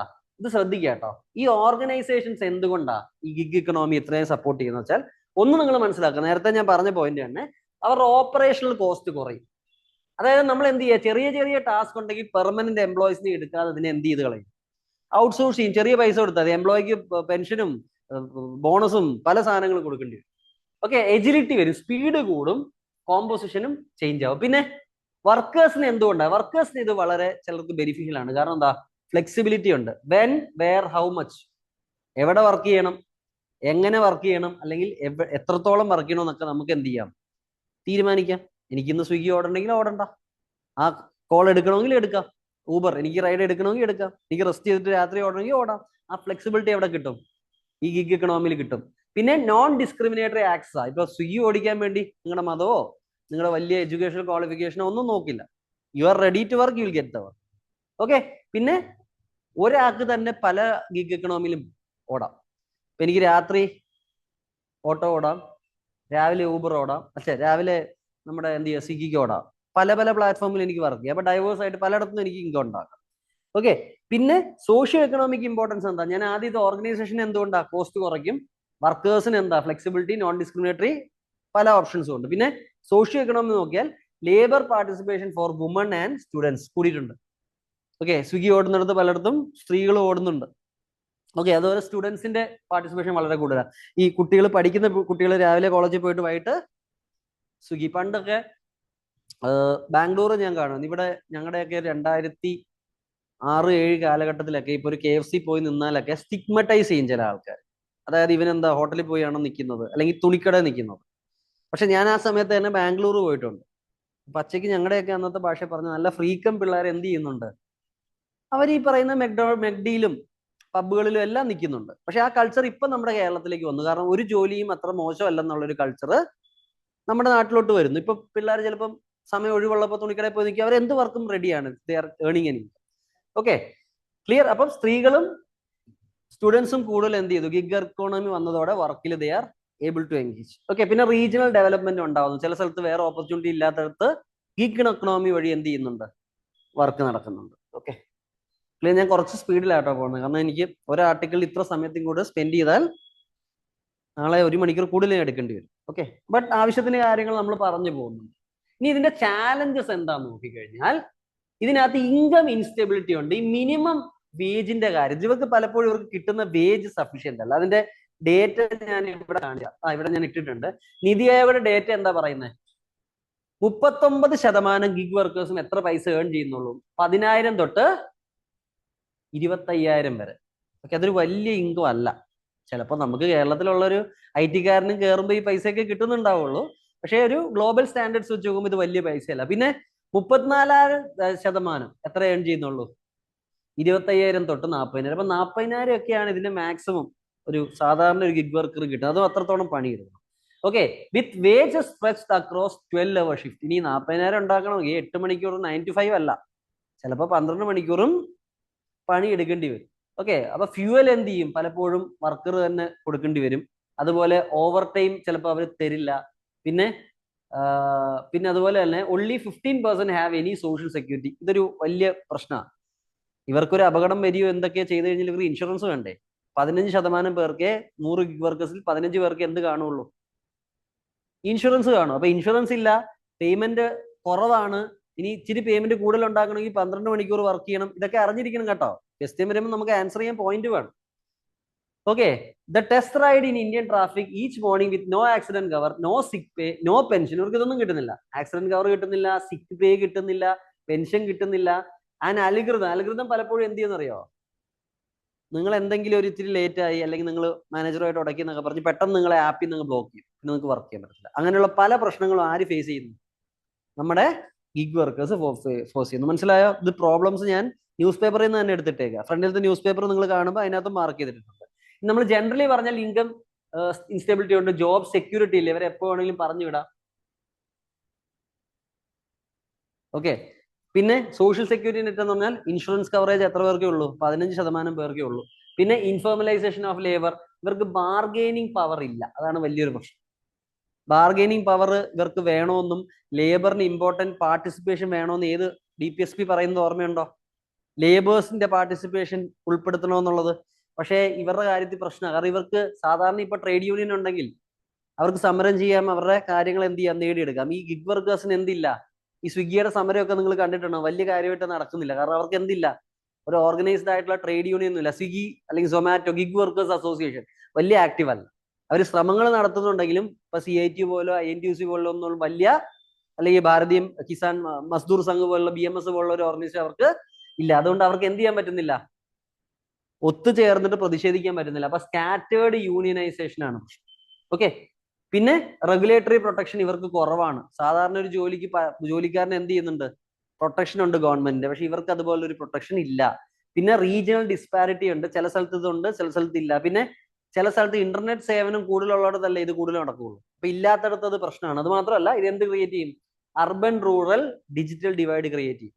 ഇതിന്റെ അർത്ഥം എന്താ? ഡിജിറ്റൽ ഡിവൈഡ് അതായത് അർബൻ ഏരിയ നെറ്റൊക്കെ കൂടുതലുണ്ട്, അവർക്ക് കൂടുതൽ വർക്ക് ചെയ്യാൻ പറ്റും.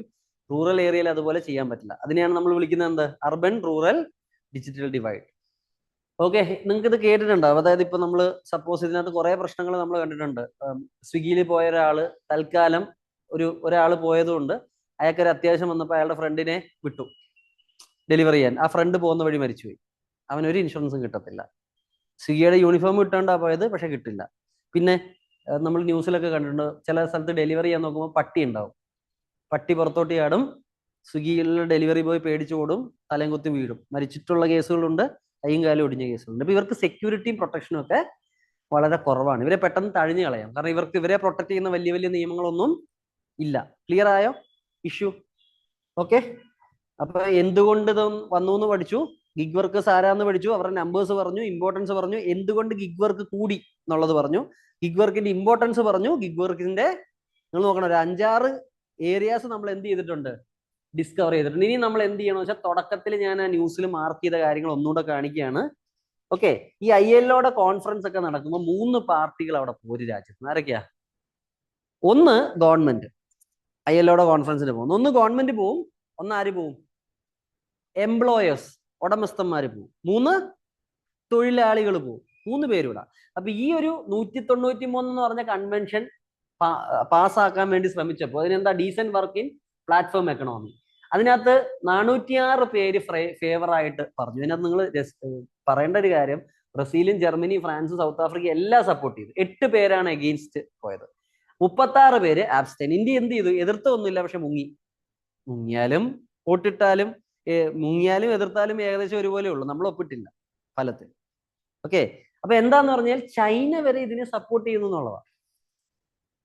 ചൈനയുടെ പ്രശ്നം എന്താ? No hire and fire policy ഒന്നുമില്ല. ചൈനയിൽ എന്ത് ചെയ്യുന്ന വെച്ചാൽ നാളെ നിന്നോടെ നിർത്തിപ്പോകാൻ പറഞ്ഞാൽ നിർത്തിപ്പോകാന്ന് പറയുന്ന രാജ്യം. ഓക്കെ, കാരണം ഗവൺമെന്റ് കൺട്രോൾഡ് ആണ് പലതും. എന്നിട്ടും അവര് പോലും എന്ത് ചെയ്തിട്ടുണ്ട്? ഇത് സൈൻ ചെയ്തിട്ടുണ്ട്. കാരണം ലേബർ ഫ്രണ്ട്ലിയാ ചൈന.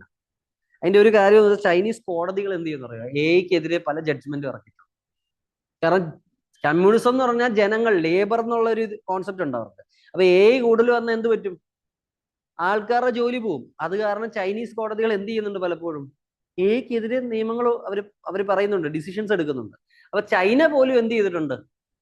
ഈ കൺവെൻഷൻ ഒപ്പിട്ടിട്ടുണ്ട്. ഇന്ത്യ എന്ത് ചെയ്തിട്ടില്ല? ഒപ്പിട്ടിട്ടില്ല. നമ്മൾ മുങ്ങി. വോട്ടെടുപ്പിൽ നമ്മൾ പങ്കെടുത്തില്ല. Okay, India abstains under the international labour organisation tripartite system. മനസ്സിലായി? ഈ ട്രൈപാർട്ടൈറ്റ് സിസ്റ്റം ആണ് ഞാൻ പറഞ്ഞു തന്നെ. എന്ത്? ILOയുടെ കൺവെൻഷൻ നടക്കുമ്പോൾ 3 പേര് പോകും, 3 ഗ്രൂപ്പുകൾ പോകും. എന്താ? ഒന്നാരാ വോട്ട് ചെയ്യുന്നത്? 3 ഡെലിഗേഷൻസ് പോകും. ആരൊക്കെയാ? ഇവിടെ എഴുതിയിട്ടുണ്ടോ എന്ന് എനിക്കറിയില്ല, പക്ഷെ ഞാൻ പറഞ്ഞു. ഒന്നെന്താ? എംപ്ലോയേഴ്സ്, പിന്നെ എംപ്ലോയീസ്, പിന്നെ ഗവൺമെന്റ്. നിങ്ങൾ മനസ്സിലാക്കണം, നമ്മുടെ ഡെലിഗേഷനകത്ത് എന്ത് ചെയ്തിട്ടുണ്ട്? ഗവൺമെന്റ് ആണ് അബ്സ്റ്റെയിൻ ചെയ്തത്. എംപ്ലോയേഴ്സും വർക്കർ ഡെലിഗേഷനും എന്ത് ചെയ്തു? ഇതിനെ സപ്പോർട്ട് ചെയ്ത് വോട്ട് ചെയ്തു. പക്ഷെ 3 പേരും വോട്ട് ചെയ്തിട്ട് കാര്യമുള്ളൂ. ഗവൺമെന്റ് മുങ്ങി. മനസ്സിലായോ? ക്ലിയർ? അപ്പൊ ഈ ഡീസെന്റ് വർക്ക് ഇൻ പ്ലാറ്റ്ഫോം എക്കണോമിയിൽ എന്തൊക്കെയാ പറയുന്നത്?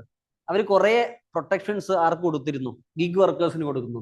Extends floor rights to platform workers regardless of classification. നിങ്ങൾ ഏത് ക്ലാസിഫിക്കേഷൻ പെട്ട വർക്കർ ആണെങ്കിൽ നിങ്ങൾക്ക് എന്ത് കിട്ടും? Floor of rights to platform. പ്ലാറ്റ്ഫോമിൽ നിങ്ങൾക്ക് കിട്ടുന്ന ചില അധികാരം നിങ്ങൾക്ക് തരും. പിന്നെ even if a company calls them employees or independent partners, എങ്ങനെ ആയിക്കോട്ടെ, നിങ്ങളെ ഒരു കമ്പനി നിങ്ങളെ എംപ്ലോയിന്നോ നിങ്ങൾ പാർട്ട്ണറെന്നോ എങ്ങനെ വിളിച്ചാലും നിങ്ങൾക്ക് എന്ത് കിട്ടും? ഈ പ്ലാറ്റ്ഫോം റൈറ്റ്സ് നിങ്ങൾക്ക് കിട്ടും. അതുപോലെ തന്നെ കോർ പ്രൊട്ടക്ഷൻസ് കിട്ടും. അതിനകത്ത് എന്തൊക്കെയുണ്ട്? പേ as per statutory or negotiated minimum. നിങ്ങളുടെ നാട്ടിലൊരു നിയമം ഉണ്ടെങ്കിൽ ആ നിയമം അനുസരിച്ചോ അല്ലെങ്കിൽ ഒരു മിനിമം വേജ് നിങ്ങൾക്ക് കൊടുക്കേണ്ടി വരും. ഓൺ ടൈം പേയ്മെന്റ്, കറക്റ്റ് സമയത്ത് സാലറി കൊടുക്കേണ്ടി വരും. നിങ്ങൾ വർക്ക് ചെയ്യുന്ന സ്ഥലത്ത് minimum safety requirements, occupational safety കൊടുക്കും. ഒക്കുപേഷണൽ സേഫ്റ്റി ഹെൽത്തിനുള്ള ബേസിക് സാധനം പ്രൊവൈഡ് ചെയ്യും. Social security. ഓക്കെ, കമ്പയറബിൾ, നിങ്ങൾ ഗിഗ് വർക്കേഴ്സ് വർക്ക് ചെയ്യുന്ന അതേ ജോലി ചെയ്യുന്ന വേറെ ആൾക്കാരുമായിട്ട് കമ്പയറബിൾ ആയിട്ടുള്ള ഒരു ഇൻഷുറൻസ് നിങ്ങൾക്ക് എന്ത് ചെയ്യേണ്ടി വരും? തരേണ്ടി വരും. എന്റെ അഭിപ്രായത്തിൽ ഇതെല്ലാം നല്ലതാണ്. അവരും മനുഷ്യരല്ലേ. പക്ഷെ ഇന്ത്യ ഇതിനകത്ത് നിന്ന് അബ്സ്റ്റെയിൻ ചെയ്തിട്ടുണ്ട്. ഓക്കെ, ഇനി നമ്മൾ എന്തിനായിരിക്കും അബ്സ്റ്റെയിൻ ചെയ്യുന്നത്? Okay, clear? ഇതൊക്കെ ഞാൻ പറഞ്ഞു. ഇതിനകത്ത് കൺവെൻഷൻസ് ഓൾസോ എൻഡേഴ്സ് ടെറിട്ടറി. ഇതുവരെ ഒരു ഗ്ലോബൽ സ്റ്റാൻഡേർഡ്, ഒരു നിയമങ്ങളും എത്താത്ത സ്ഥലത്തേക്ക് ഈ നിയമം പോയിട്ടുണ്ട്. എന്താ പറയുന്നത്? അൽഗോറിതം ചിലപ്പോൾ പല പണികളും ഉണ്ടാക്കും. അൽഗോറിതം അറിയാലോ? ഓക്കെ, ആപ്പ് മാനേജ് ചെയ്യുന്നത്. അപ്പൊ അൽഗോറിതത്തിന്റെ പ്രശ്നങ്ങളിലേക്കും ഈ നിയമം എക്സ്റ്റെൻഡ് ചെയ്യപ്പെടും. അതുപോലെ ദ ഒപ്പേക് സോഫ്റ്റ്വെയർ, പലപ്പോഴും വർക്ക് അലോക്കേറ്റ് ചെയ്യുന്ന സോഫ്റ്റ്വെയർ എങ്ങനെയാണ് വർക്ക് ചെയ്യുന്നത്, എങ്ങനെയാണ് വർക്ക് കൊടുക്കുന്നതൊന്നും ക്ലിയർ അല്ല. അപ്പം the opaque software that allocates work, sets pay, monitors performance and silently deactivates. പലപ്പോഴും സോഫ്റ്റ്വെയർ എന്താ ചെയ്യുന്നത്? നിങ്ങളുടെ വർക്കിനെ മോണിറ്റർ ചെയ്യുന്നതും നിങ്ങൾക്ക് എത്ര പൈസ തരുന്നു എന്നുള്ള സോഫ്റ്റ്വെയർ തീരുമാനിക്കുക. അതിനൊരു അൽഗോരിതം കാണും. അതുപോലെ പലപ്പോഴും നിങ്ങളുടെ അക്കൗണ്ട് എന്ത് ചെയ്യും? ഡീആക്ടിവേറ്റ് ചെയ്യും. ഇനി ഈ പണിയൊന്നും വലുതായിട്ട് നടക്കില്ലെന്നാണ് ആര് പറയുന്നത്? ഈ കൺവെൻഷനിലെ കാര്യങ്ങൾ പറയുന്നത്. Platforms must know disclose significant automated decisions, explain them in writing and keep A human in the loop. അതായത് ഈ സിസ്റ്റം, ഇവരുടെ ഈ സോഫ്റ്റ്വെയർ, ഇത് എങ്ങനെയാണ് ഡിസിഷൻസ് എടുക്കുന്നത്, എങ്ങനെയാണ് ഒരാൾക്ക്, എങ്ങനെയാണ് ഏത് ബേസിലാണ് വർക്ക് അലോക്കേറ്റ് ചെയ്യുന്നത്, എങ്ങനെയാണ് പൈസ നിർണ്ണയിക്കുന്നത്, അല്ലെങ്കിൽ ഒരാളെ അതിൽ നിന്ന് പുറത്താക്കണമെങ്കിൽ എങ്ങനെയാണ്, ഏത് റാഷണൽ ഉപയോഗിച്ചാണെന്നുള്ളത് പറയണം. സോഫ്റ്റ്വെയർ ചെയ്തു എന്ന് അങ്ങനെ പറയാൻ പറ്റത്തില്ല. സോഫ്റ്റ്വെയർ ഇത് ഈ പറയുന്ന കാര്യങ്ങളൊക്കെ എങ്ങനെയാണ് ചെയ്യുന്നത് എന്നുള്ളത് എഴുതി കൊടുക്കും. അതുപോലെ മൊത്തം സോഫ്റ്റ്വെയറിന് കൊടുക്കാൻ പറ്റില്ല. ആ സിസ്റ്റത്തിൽ ആരും കാണണം? മനുഷ്യരും കാണണം. ഇതെല്ലാം നല്ലതാണെന്നാണ് ഞാൻ പറയുന്നത്. മനസ്സിലായോ നിങ്ങൾക്ക്? കാരണം സോഫ്റ്റ്വെയർ ഇപ്പം ഒരു റൈഡ് പോകുമ്പോൾ നിങ്ങൾക്ക് വരുന്നു, വേറെ റൈഡ് വേറെ ആക്കണം. എങ്ങനെയാണ് ഇത് ഡിസൈഡ് ചെയ്യുന്നത് എന്നുള്ള അറിയണ്ടേ? എല്ലാം സോഫ്റ്റ്വെയറിന്റെ തലയെ കൊണ്ടിട്ട് കാര്യമുണ്ടോ? അപ്പൊ അതൊക്കെ റിട്ടേൺ ആയിട്ട് വെക്കണമെന്ന് പറഞ്ഞു. Article 9 of the convention strikes at the gig economy's central friction. Government must classify workers correctly, guided mainly by the facts relating to performance of work and by what worker does. അത് വലിയ important അല്ല. Proper ആയിട്ട് government ഇവരെ ഏതൊക്കെ തരത്തിലാണെന്നുള്ളത് classify ചെയ്യണം. India's abstention at the conference reads less of one of position than a habit. India is founding member. അപ്പൊ ഇന്ത്യയെ പറ്റി നമ്മൾ പറയുകയാണെങ്കിൽ ഇന്ത്യ ILOയുടെ ഫൗണ്ടിങ് മെമ്പർ ആണ്. പല കൺവെൻഷനും നമ്മൾ സൈൻ ചെയ്തിട്ടുണ്ട്. 8ഓളം കൺവെൻഷൻ ഉണ്ട്, എന്റെ ഓർമ്മ ശരിയാണ്. ഇതിൽ 6 ഇന്ത്യ എന്ത് ചെയ്തിട്ടുണ്ട്? ഒപ്പിട്ടിട്ടുണ്ട്. 2 ഇന്ത്യ ഒപ്പിട്ടിട്ടില്ല. ഇത് ചിലപ്പോൾ ചോദ്യമായിട്ട് വരാം. ഇന്ത്യ 2 ILOയുടെ കൺവെൻഷൻ ഒപ്പിട്ടിട്ടില്ല. ഒന്ന്, ഫ്രീഡം ഓഫ് അസോസിയേഷൻ. നമ്മുടെ ഫണ്ടമെന്റൽ റൈറ്റ് കൊടുത്തിട്ടുണ്ടെങ്കിലും ഫ്രീഡം ഓഫ് അസോസിയേഷന്റെ ILO പ്രൊവിഷൻ. പിന്നെ അതുപോലെ രണ്ടാമത് എന്താ? Right to organise and collective bargaining. മനസ്സിലായോ?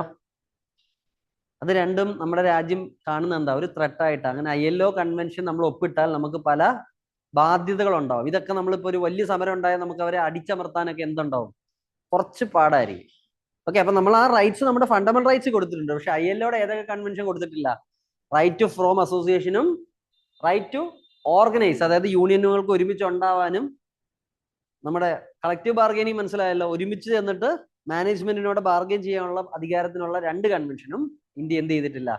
ഒപ്പിട്ടിട്ടില്ല. ഒന്ന്, അസോസിയേഷൻ ഫോം ചെയ്യാനുള്ള കൺവെൻഷനും 2 ഓർഗനൈസേഷൻ ഫോം ചെയ്ത് കളക്റ്റീവ് ബാർഗെയിൻ ചെയ്യാനുള്ള കൺവെൻഷനും നമ്മൾ ഒപ്പിട്ടിട്ടില്ല.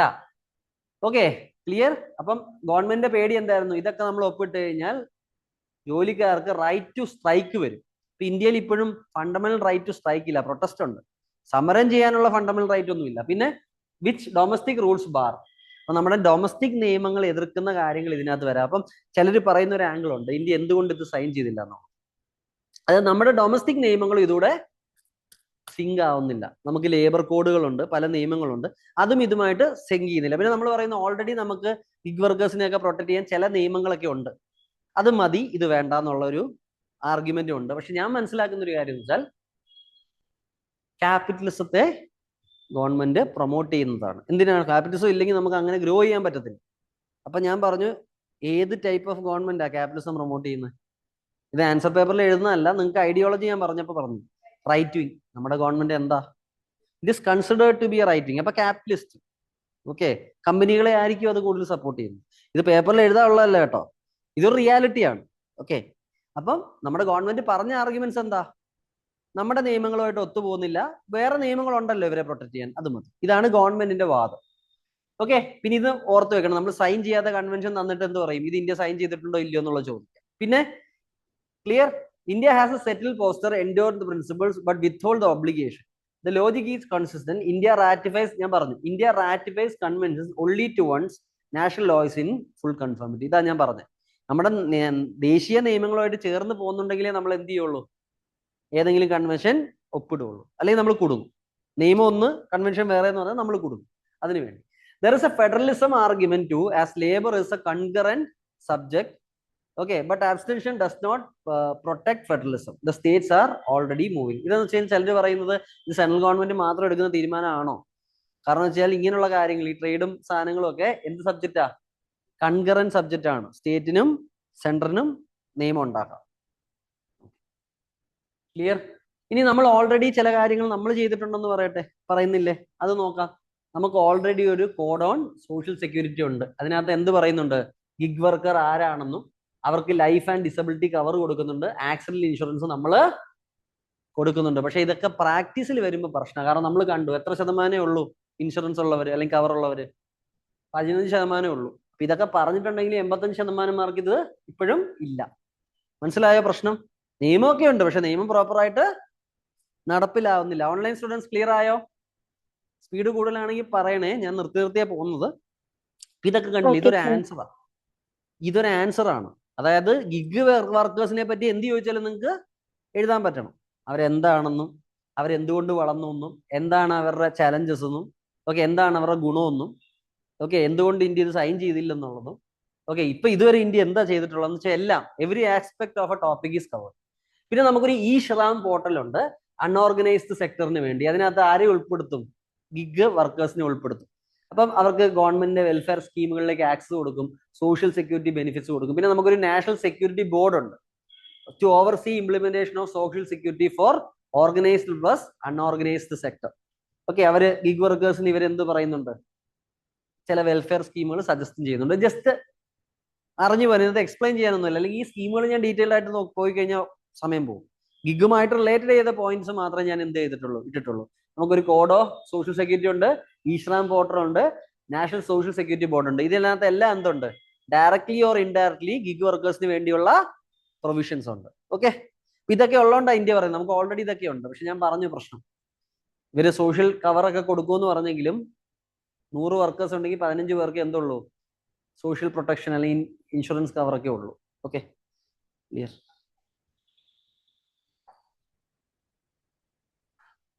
അപ്പം ചില സ്റ്റേറ്റ്സും ഇതുപോലെ ചില ഇനീഷ്യേറ്റീവ്സ് എടുത്തിട്ടുണ്ട്. അതായത് Rajasthan platform based gig workers registration and welfares act of 2023. Clear clear. അപ്പൊ ഞാൻ പറഞ്ഞതെന്ന് വെച്ചാൽ ഇതനുസരിച്ച് എംപ്ലോയേഴ്സും അഗ്രിഗേറ്റേഴ്സും എന്ത് ചെയ്യണം? ഒരു മന്ത്ലി പൈസ ഇവരുടെ വെൽഫെയറിന് വേണ്ടി മാറ്റി വെക്കേണ്ടി വരും. ഓക്കെ, അപ്പൊ code on social security it is a part of 4 labour codes. ഞാൻ പറഞ്ഞു നമ്മുടെ കുറേ അധികം ലേബർ നിയമങ്ങളെ ക്രോഡീകരിച്ച് 4 കോഡാക്കി മാറ്റി. ആ കോഡിൽ ഒരെണ്ണമാണ് ഞാൻ ആദ്യം കാണിച്ചത്. നേരത്തെ കാണിച്ചിരുന്നു ഫസ്റ്റ് സ്റ്റെപ്പായിട്ട് code on social security. Okay, November 2025 വന്നത്. It was one of the world's first central laws to define gig worker. അപ്പം നമ്മുടെ ലേബർ കോഡിനകത്ത് ഒരു കോഡാണ് എന്ത്? 4 കോഡിനകത്ത് ഒരെണ്ണമാണ് കോഡ് ഓൺ സോഷ്യൽ സെക്യൂരിറ്റി, ഇൻഷുറൻസും സേഫ്റ്റി ഒക്കെ. ഇതിനകത്ത് ആരെ ഡിഫൈൻ ചെയ്ത് വെച്ചിട്ടുണ്ട്? ഗിഗ് വർക്കറിന് ഡിഫൈൻ ചെയ്തിട്ടുണ്ട്, പ്ലാറ്റ്ഫോം വർക്കറിന് ഡിഫൈൻ ചെയ്തിട്ടുണ്ട്. വേണമെങ്കിൽ ഒരു ഹോംവർക്ക് ആയിട്ട് ചെറുതായിട്ട് ഞാൻ ചെറിയൊരു സൂചന തന്നിട്ടുണ്ട്. പ്ലാറ്റ്ഫോം വർക്കറും ഗിഗ് വർക്കറും തമ്മിലുള്ള സിമിലാരിറ്റി ഡിഫറൻസ് ഒന്ന് നോക്കും. Okay, clear. അപ്പം അഗ്രഗേറ്റേഴ്സിനോട് എന്ത് പറയുന്നുണ്ട്? അവരുടെ ആനുവൽ ടേൺ ഓവർ ചെയ്യുന്നു. നിങ്ങൾ ഇത് കഴിഞ്ഞിട്ട് ഞാൻ പറയാം. അപ്പൊ ഈ കോഡില് സോഷ്യൽ സെക്യൂരിറ്റി ഒക്കെ കൊടുക്കുന്നു എന്ന് ഞാൻ പറയുന്നുണ്ട്. അതുപോലെ ഇവർ പറയുന്ന വ്യക്തമായിട്ട് ഡേറ്റ എന്താ? അഗ്രഗേറ്റേഴ്സ് അല്ലെങ്കിൽ പ്ലാറ്റ്ഫോമിന്റെ ഓണേഴ്സിനോട് എന്ത് പറയുന്നുണ്ട്? അവരുടെ ആനുവൽ ടേൺ ഓവർ ചെയ്യുന്ന 1 തൊട്ട് 2% എന്ത് ചെയ്യണം? ഈ ഗിഗ് വർക്കേഴ്സിന്റെ സോഷ്യൽ സെക്യൂരിറ്റിക്ക് വേണ്ടി നമുക്ക് ഈ EPF ഉള്ള പോലെ, പെൻഷൻ ഉള്ള, പ്രൊവിഡന്റ് ഫണ്ട് ഉള്ള പോലെ ടേൺ ഓവർ എന്താണെന്ന് അറിയാലോ? മൊത്തം കച്ചവടത്തിന്റെ വാല്യൂ, പ്രോഫിറ്റ് അല്ല.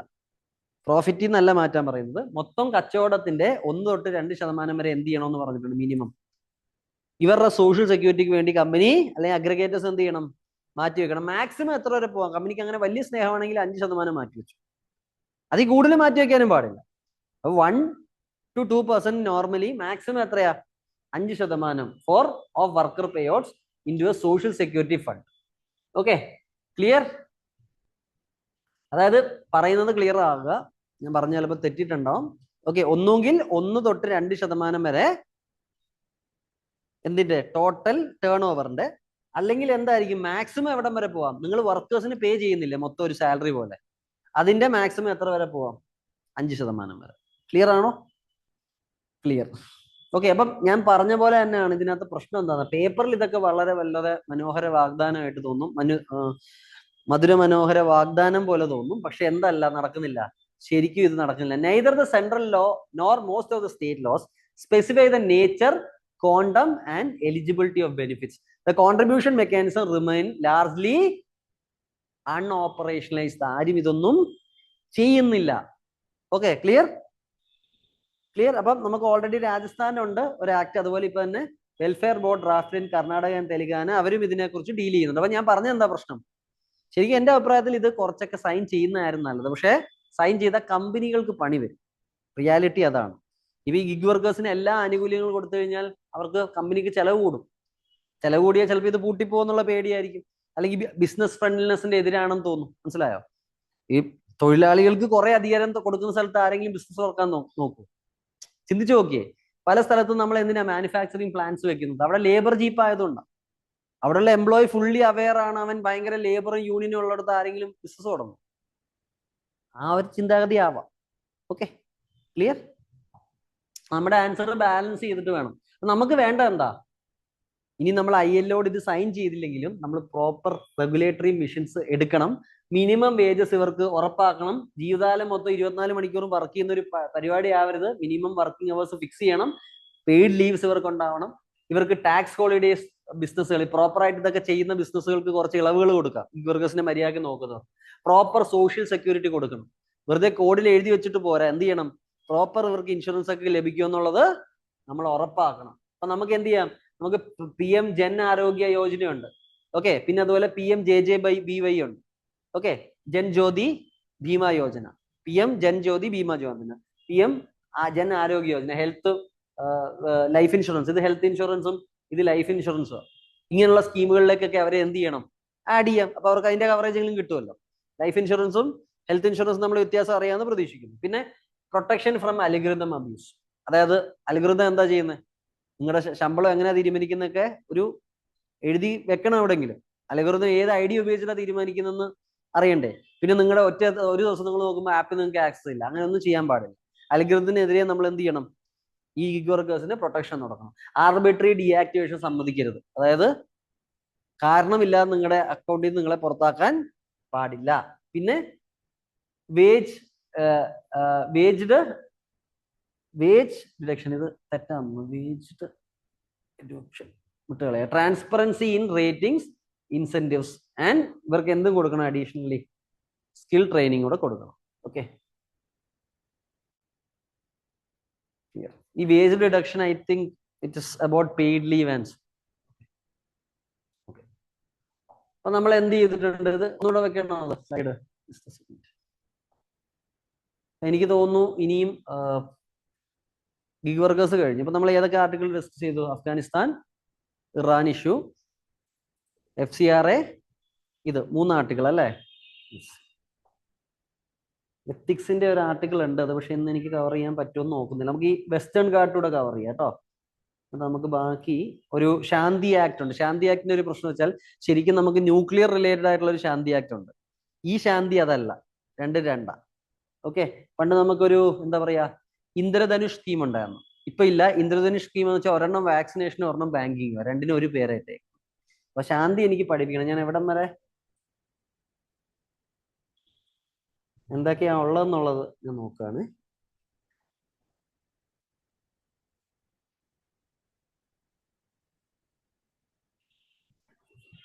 അപ്പൊ നമുക്കിനി ശരിക്കും പറഞ്ഞാൽ എനിക്ക് തോന്നുന്നു വെസ്റ്റേൺ ഘാട്ടൂടെ കഴിയുമ്പോഴത്തേക്കും നമ്മുടെ ക്ലാസ് കഴിയും. ഓക്കെ, പിന്നെ നമുക്കൊരു ടൈഗർ ഇനീഷ്യേറ്റീവ് ഉണ്ട്, ശാന്തി ഉണ്ട്, പിന്നെ നമ്മുടെ എത്തിക്സ് ആൻഡ് ഇന്റർനാഷണൽ റിലേഷൻസ് എന്ന് പറഞ്ഞ GS4-ന്റെ ഒരു മെയിൻസ് ഓറിയന്റഡ് ആയ ടോപ്പിക് ഉണ്ട്. അപ്പൊ എനിക്ക് തോന്നുന്നു അടുത്ത ക്ലാസ്സിൽ നമുക്ക് 1 മണിക്കൂർ നാളെ കറണ്ട് അഫയർ വെക്കേണ്ടി വരും. Okay, 1 hour wheel have current affair. Okay, ബാക്കി നമ്മൾ എന്ത് ചെയ്യും, നിങ്ങളുടെ ടൈം ടേബിൾ ചേഞ്ച് ചെയ്യാൻ തരും. അപ്പൊ 2-2.5 മണിക്കൂർ നമുക്ക് യൂണിയൻ ആൻഡ് ടെറിട്ടറിയും. ആദ്യത്തെ നിങ്ങൾക്ക് എങ്ങനെ വേണ്ടേ, ഫസ്റ്റ് കറണ്ട് അഫയർ വേണോ അതോ പോളിറ്റി വേണോ? ഫസ്റ്റ് പോളിറ്റി വെക്കാം അല്ലേ, അത് കഴിഞ്ഞ് നമുക്ക് കറണ്ട് അഫയർ വെക്കാം. ഗുഡ്.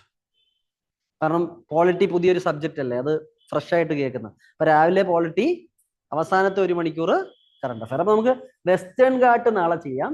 നമുക്ക് ഇതങ്ങ് തീർക്കാം, ഇത് ഇത്തിരിയോടെ ചെറുതായതുകൊണ്ട്. മനസ്സിലായി? This is A relatively smaller topic. അതായത് കോഎക്സിസ്റ്റിംഗ് വിത്ത് ടൈഗേഴ്സ് ഔട്ട്സൈഡ് റിസർവ്സ്. അതായത് വേറെ ഒന്നുമല്ല, പണ്ട് കാലത്ത് ഇന്ത്യയിൽ പല രീതിയിലുള്ള മൃഗങ്ങളെ കിട്ടും. ചീറ്റയൊക്കെ ഇന്ത്യയിൽ കിട്ടിക്കൊണ്ടിരുന്ന മൃഗമാണ്, ഉണ്ടായിരുന്നതാണ് ഏഷ്യാറ്റിക് ചീറ്റ. ഇപ്പൊ നമ്മുടെ ഇന്ത്യയിലുള്ള ചീറ്റ ഏഷ്യാറ്റിക് ചീറ്റ അല്ലാതെ എവിടുത്തെ ചീറ്റയാ? ആഫ്രിക്കയിൽ നിന്ന് കൊണ്ടുവന്ന. എനിക്കൊന്നത് ഞാൻ ക്ലാസ്സിൽ പഠിപ്പിച്ചിട്ടുണ്ടോ? ഇല്ലെങ്കിൽ മനസ്സിലാക്കുക, ഒരിടയ്ക്ക് ഈ ചീറ്റ എന്ന സാധനം ഇന്ത്യ തൊട്ട് പേർഷ്യ വരെ, ഇറാൻ വരെ ഉണ്ടായിരുന്നു. ഓക്കെ, പക്ഷെ ഏഷ്യാറ്റിക് ചീറ്റ ഇപ്പൊ ലോകത്ത് എവിടെ മാത്രമേ ഉള്ളൂ? ഇപ്പോ ഇറാനിലേ ഉള്ളൂ. ഇന്ത്യയിൽ അത് വംശനാശം സംഭവിച്ചു. നമ്മൾ ഇറാനോട് ചീറ്റ തരുമെന്ന് വെച്ചാൽ അവർ തന്നില്ല. അവസാനം നമ്മൾ ആഫ്രിക്കൻ ചീറ്റ കൊണ്ടു. അതുപോലെ കടുവയുടെ എണ്ണവും ഇന്ത്യയിൽ ക്രമാതീതമായിട്ട് കുറഞ്ഞൊരു സമയമുണ്ട്. പക്ഷെ നമ്മൾ കൺസർവേഷൻ എഫേർട്സ് ഒക്കെ ചെയ്ത് എന്തുകൊണ്ട് വന്നു? ടൈഗേഴ്സിന്റെ എണ്ണമൊക്കെ നമ്മൾ കൂട്ടിയിട്ടുണ്ട്. പക്ഷെ ഒരു പ്രശ്നമുണ്ട്, ഇന്ത്യയിൽ പ്രൊട്ടക്റ്റഡ് ഏരിയാസിൽ ടൈഗേഴ്സ് ഉണ്ട്. അതായത് പ്രൊട്ടക്റ്റഡ് ഏരിയാസിലായിരിക്കുമല്ലോ ടൈഗേഴ്സ്. പക്ഷെ നമ്മുടെ ചില കണക്കുകൾ നോക്കിക്കഴിഞ്ഞാൽ എന്താ നമ്മൾ കാണുന്നത്? 40% ടൈഗേഴ്സ് എവിടെ അല്ല? പ്രൊട്ടക്റ്റഡ് ഏരിയാസിലല്ല, അവർ പുറത്താണ്. അവരെ അവിടെ വെച്ച് എങ്ങനെ നമുക്ക് എന്ത് ചെയ്യാം, മാനേജ് ചെയ്യാന്നുള്ളതാണ് ഈ initiative, tiger outside the reserve. മനസ്സിലായോ? അതായത് നിങ്ങൾ പലപ്പോഴും കേട്ടിട്ടുണ്ട്, കടുവ പുറത്തിറങ്ങി, പുലി പുറത്തിറങ്ങി ആൾക്കാരെ കൊന്നു, അല്ലെങ്കിൽ ആടുമാടുകളെ കൊന്നു, കാറ്റലിനെ കൊന്നു. അപ്പൊ ഈ സാധനത്തെയൊക്കെ മാനേജ് ചെയ്യാൻ കൊണ്ടുവന്ന ഒരു സ്കീമാണ്. എന്താ, നമുക്ക് മൊത്തത്തിൽ ഈ ടൈഗറുകളെ ഒന്നും പ്രൊട്ടക്ഷൻ റിസർവിൽ മാത്രം വെക്കാൻ പോസിബിൾ അല്ല. അവർ ചിലപ്പോൾ എന്ത് ചെയ്യും, അതിന്റെ ചുറ്റുപാടുമുള്ള ഏരിയകളിലേക്ക് ഇറങ്ങും. അവിടെ വെച്ചുകൂടെ അവരെ എന്ത് ചെയ്യണം, മനുഷ്യന് ബുദ്ധിമുട്ടില്ലാത്ത രീതിയിൽ മാനേജ് ചെയ്യണം. ഇതിന് കൊണ്ടുവന്ന ഇനീഷ്യേറ്റീവ് ആണ് എന്ത്? TOTR initiative. അപ്പൊ ഇന്ത്യ എന്ത് ചെയ്തു? നമ്മൾ ടൈഗറിനെ പ്രൊട്ടക്ട് ചെയ്യാൻ വേണ്ടി നമുക്ക് ഓൾറെഡി ഒരു സ്കീം ഉണ്ട്. ആദ്യം പത്രത്തിൽ വന്ന കാര്യങ്ങൾ നമുക്ക് നോക്കാം, അത് കഴിഞ്ഞ് നമുക്ക് സ്ലൈഡിൽ പോവാം. അതായത് നമുക്ക് ഇത് വായിക്കാൻ പറ്റുന്നുണ്ടോ? എനിക്ക് വായിക്കാൻ പറ്റുന്നുണ്ട്. ഞാൻ പറഞ്ഞുതരാം, നിങ്ങൾക്ക് ദൂരത്തിരിക്കുന്നതുകൊണ്ട് കാണാത്തതാണ്. ഓക്കെ, അപ്പൊ ഇന്ത്യക്ക് ടൈഗറിന്റെ പ്രൊട്ടക്ഷന് വേണ്ടി നമ്മൾ എന്ത് കൊണ്ടുവന്നു? നമുക്കൊരു പ്രോജക്റ്റ് ടൈഗർ ആണ്. പ്രോജക്ട് ടൈഗർ നമ്മൾ എപ്പോൾ കൊണ്ടുവന്നു? 1973. ഓക്കെ, അപ്പൊ the countries network of protected areas. ആദ്യം കാലത്ത് എന്തുണ്ടായിരുന്നത്? വി ഹാവ് 9 റിസർവ് ഉണ്ടായിരുന്നു, 9 ടൈഗർ റിസർവ് ഉണ്ടായിരുന്നു. അതുപോലെ 18,278 സ്ക്വയർ കിലോമീറ്റർ ആണ് ഉണ്ടായിരുന്നത്, ഏകദേശം 18,000 പ്ലസ്. ആദ്യം 9 ടൈഗർ റിസർവ്സ് ഏകദേശം 18,000 സ്ക്വയർ കിലോമീറ്റർ ആയിരുന്നു ഇവരുടെ പ്രൊട്ടക്ട് ഏരിയ. ഇപ്പൊ എന്തായി? നമുക്ക് 9ൽ നിന്ന് ഇത് എന്തായി? 58 ടൈഗർ റിസർവ്സ് ആയി. 18,000 സ്ക്വയർ കിലോമീറ്റർ പ്രൊട്ടക്റ്റഡ് ഏരിയ ടൈഗറിന് വേണ്ടി ഉണ്ടെങ്കിൽ ഇപ്പൊ എത്രയുണ്ട്? 84,488, ഏകദേശം 84,000. നിങ്ങൾക്ക് ഈ എൻഡിലുള്ള ഈ കറക്റ്റ് ഫിഗർ ഓർത്തിരിക്കാൻ പാടാ. അപ്പൊ പണ്ട് 18,000 ആണെങ്കിൽ ഇപ്പൊ എത്രയുണ്ട്? ഏകദേശം 84,000 പ്ലസ് സ്ക്വയർ കിലോമീറ്റർ. അപ്പൊ 9 ടൈഗർ റിസർവിൽ നിന്ന് എത്രയായി? 58 ടൈഗർ റിസർവ് ആയി. ഇവരുടെ പ്രൊട്ടക്റ്റഡ് ഏരിയയുടെ വിസ്തൃതി 18,000 ആണെങ്കിൽ ഇപ്പൊ എത്രയായി? 84,000 ആയി. Okay, clear? അപ്പം മൊത്തത്തിൽ ഇന്ത്യയുടെ ലാൻഡ് മാസിന്റെ എത്ര ശതമാനം നോക്കിക്കഴിഞ്ഞാൽ 2.6%. ഓക്കെ, അപ്പൊ ടൈഗറിന്റെ പോപ്പുലേഷൻ 2006 ഇത് 1,411 ആണെങ്കിൽ ഇപ്പൊ എത്രയായിട്ടുണ്ട്? 3,600 പ്ലസ് ആയിട്ടുണ്ട്. Okay, in 2020. അപ്പൊ നിങ്ങൾ മനസ്സിലാക്കണം, ലോകത്തുള്ള വൈൽഡ് ടൈഗേഴ്സിനെ നമ്മൾ എടുത്താൽ 100 ടൈഗേഴ്സ് ലോകത്തുണ്ടെന്ന് വെച്ചോ കാട്ടില്, 70 എണ്ണത്തെ എവിടെ കാണാൻ പറ്റുന്നത്? ഇന്ത്യയിലാണ്. അപ്പൊ 100ൽ 70 ടൈഗേഴ്സ് എവിടെ ഉള്ളേ സ്റ്റുഡൻസ്? ഇന്ത്യയിൽ തന്നെയാണ് ഉള്ളത്. Okay, this success has no created a new conservation frontier. The growing population of tigers living outside protector. ഇപ്പൊ ടൈഗറിന്റെ പോപ്പുലേഷൻ ഇത്രയും കൂടുമ്പോൾ അവരോട് നമുക്ക് പറയാൻ പറ്റില്ല ടൈഗറെ നിങ്ങൾ ഈ പ്രൊട്ടക്റ്റഡ് ഏരിയ മാത്രം നിൽക്കണമെന്ന്. അവർ ചിലപ്പോൾ പുറത്തു ഇറങ്ങും, ചുറ്റുമുള്ള ഏരിയയിലും ഇറങ്ങും. അപ്പൊ ഇന്ത്യയിലുള്ള ടൈഗറിൽ 40% എവിടെ അല്ല, അവർക്ക് വേണ്ടി നമ്മൾ മാറ്റി വെച്ച ആ പ്രൊട്ടക്റ്റഡ് ഏരിയയിൽ അല്ല അവർ താമസിക്കുന്നത്. 40% പേര് എവിടെ താമസിക്കുന്നത്? അതിന്റെ പുറത്താണ്. ഓക്കെ, ഇഷ്യൂ മനസ്സിലായോ? പുറത്തിറങ്ങുമ്പോൾ വേറെ പല പ്രശ്നങ്ങളും ഉണ്ടാവാം. Consequently more tigers are moving beyond the protected boundaries into human dominated fringes. ഇപ്പൊ കാട്ടിന്റെ ചുറ്റും അല്ലെങ്കിൽ മലനിരകളിലൊക്കെ ആര് താമസിക്കുന്നുണ്ടോ? മലനിരകളല്ല, കാട്ടിന്റെ ചുറ്റും ആര് താമസിക്കുന്നുണ്ടാവും? മനുഷ്യർ താമസിക്കുന്നുണ്ട്. അപ്പൊ ടൈഗർ എന്ത് ചെയ്തു? അവന്റെ ശരിക്കുള്ള ആവാസ പ്രൊട്ടക്റ്റഡ് ഏരിയന്ന് അവനും പുറത്തിറങ്ങി. According to the national tiger conservation authority, NTCA എന്ന് പറഞ്ഞ അതോറിറ്റിയാണ് ഈ ടൈഗറിന്റെ കാര്യങ്ങളൊക്കെ നോക്കുന്നത്. National tiger conservation authority. അവരെന്ത് പറയുന്നു? 35 തൊട്ട് 40% ഇന്ത്യയുടെ ടൈഗർ പോപ്പുലേഷൻ എവിടെ താമസിക്കുന്നത്? Outside designated tiger reserves. ടൈഗേഴ്സിന് വേണ്ടി ഡെസിഗ്നേറ്റ് ചെയ്ത സ്ഥലത്തിന് പുറത്താണ് അവരെന്ത് ചെയ്യുന്നത്? താമസിക്കുന്നത്. The reality has prompted the ministry of environment, forest and climate change to launch tiger outside tiger reserve initiative. ഇപ്പൊ TOTR എന്താ? Tiger outside tiger reserve scheme. ഞാൻ പറഞ്ഞു, ടൈഗറിന് ഇത്ര എണ്ണം കൂടുമ്പോൾ അവർ ടൈഗർ റിസർവ് തന്നെ അവർക്ക് നിൽക്കാൻ പറ്റില്ല. അവർ പുറത്തോട്ട് ഇര തേടി ഇറങ്ങും, പല ആവശ്യങ്ങൾക്ക് അവർ പുറത്തിറങ്ങും. അപ്പം ജനങ്ങളുമായിട്ട് ചിലപ്പോൾ ക്ലാഷ് ഉണ്ടാവും. Okay okay, clear? അപ്പൊ ഈ TOTR എന്താ? Growing tiger population reflects healthy breeding groups, functional habitats and well connected forest corridor. Forest corridor എന്ന് പറഞ്ഞാൽ ഇവിടെ ഒരു ടൈഗർ റിസർവ് ഉണ്ട്, ഇവിടെ ഒരു ടൈഗർ റിസർവ് ഉണ്ട്. ഇവര് അവിടുന്ന് ഇങ്ങോട്ടും ഇവിടുന്ന് ഇങ്ങോട്ടും ഒക്കെ സഞ്ചരിക്കില്ലേ? ഇടയ്ക്കുള്ള സ്ഥലമാണ് ടൈഗർ കോറിഡോർസ്. ഇതുപോലെ നമുക്ക് എലിഫന്റ് കോറിഡോർസ് ഉണ്ട്. അപ്പൊ നമ്മുടെ രീതിയിൽ നല്ലൊരു പോപ്പുലേഷൻ ആണ്, ഹെൽത്തി ആണ്, അതുകൊണ്ടുള്ള എണ്ണം കൂടുന്നു.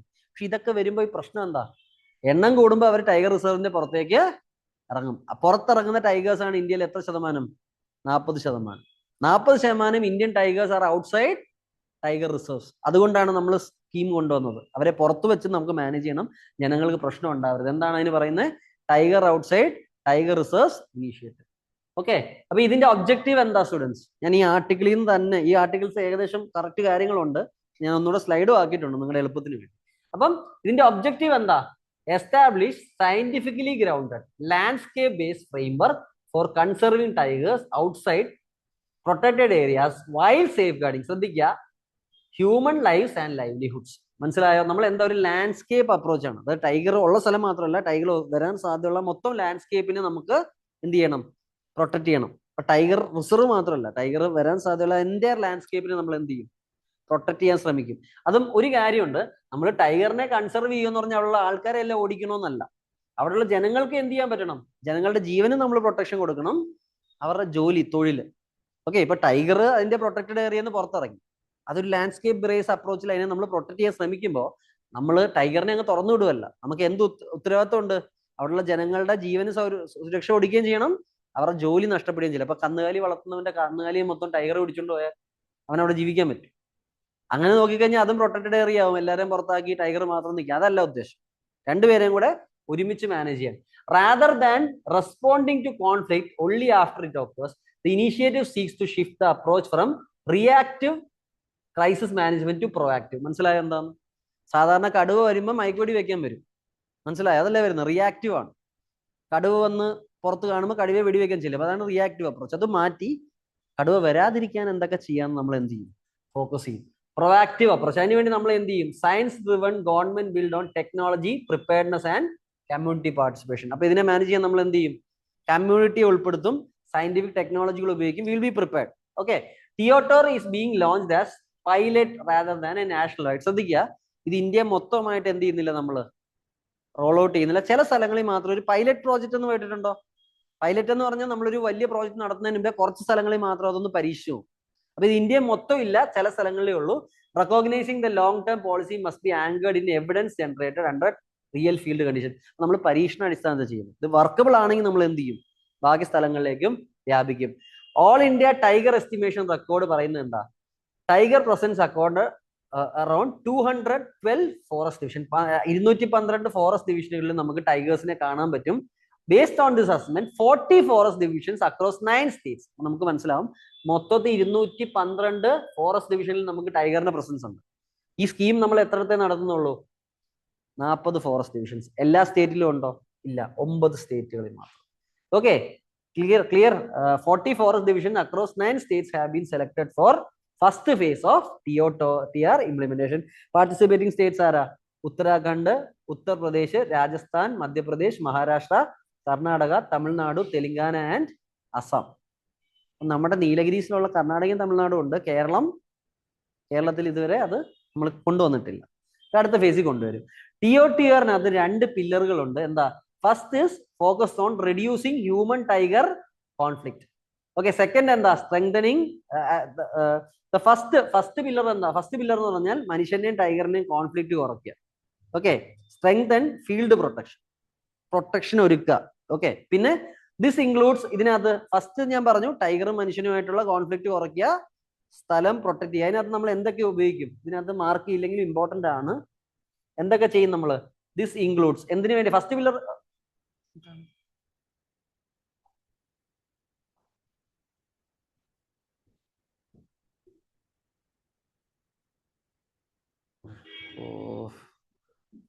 ആർട്ടിക്കിൾ തീരാറായപ്പോഴാണ് കുട്ടിച്ചാത്തൻ.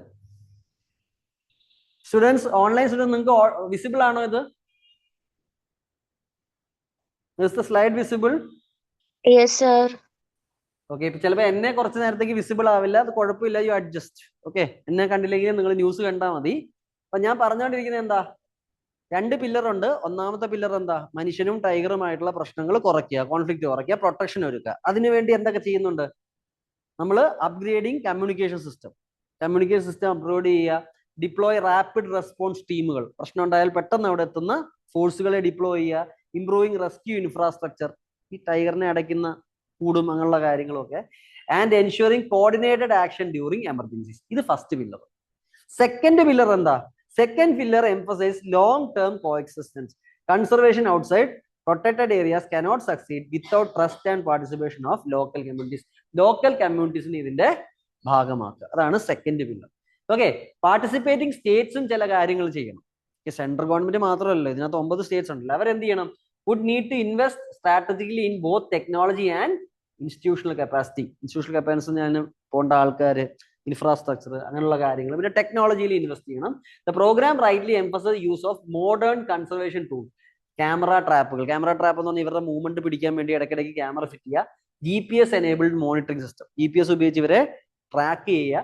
പിന്നെ ഡ്രോൺസ്, അതുപോലെ AI to strengthen surveillance, improve early warning systems and enable evidence-based decision making. AI ഉപയോഗിക്കുക, ഡ്രോൺ ഉപയോഗിക്കുക, ക്യാമറ ട്രാപ്പ് ഉപയോഗിക്കുക, അതൊക്കെ സയൻസിന്റെ യൂസേജ് ആണ്.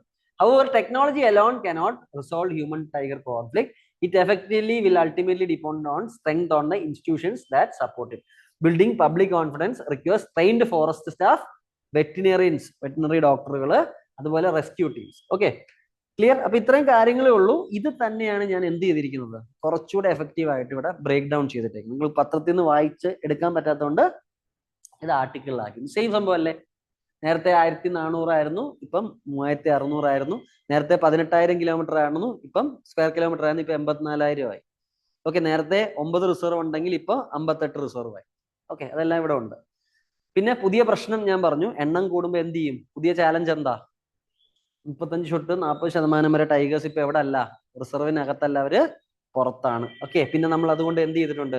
TOTR അപ്രോച്ച്, സെയിം സാധനങ്ങളാണ്. ലാൻഡ്സ്കേപ്പ് ചെയ്യണം, അതുപോലെ ജനങ്ങളുടെ ലൈഫും ലൈവ്ലിഹുഡും നമ്മൾ അതുപോലെ തന്നെ സപ്പോർട്ട് ചെയ്യണം. ലാൻഡ്സ്കേപ്പ് അപ്രോച്ച് എടുത്താൽ മാത്രം പോരാ, ജനങ്ങൾക്ക് ഉപദ്രവം ഉണ്ടാവരുത്, അവർക്ക് അവരുടെ ജോലി ചെയ്യാനുള്ള സാഹചര്യം ഒരുക്കണം. സെയിം ആണ്. ഓക്കെ, സെയിം ആണ്.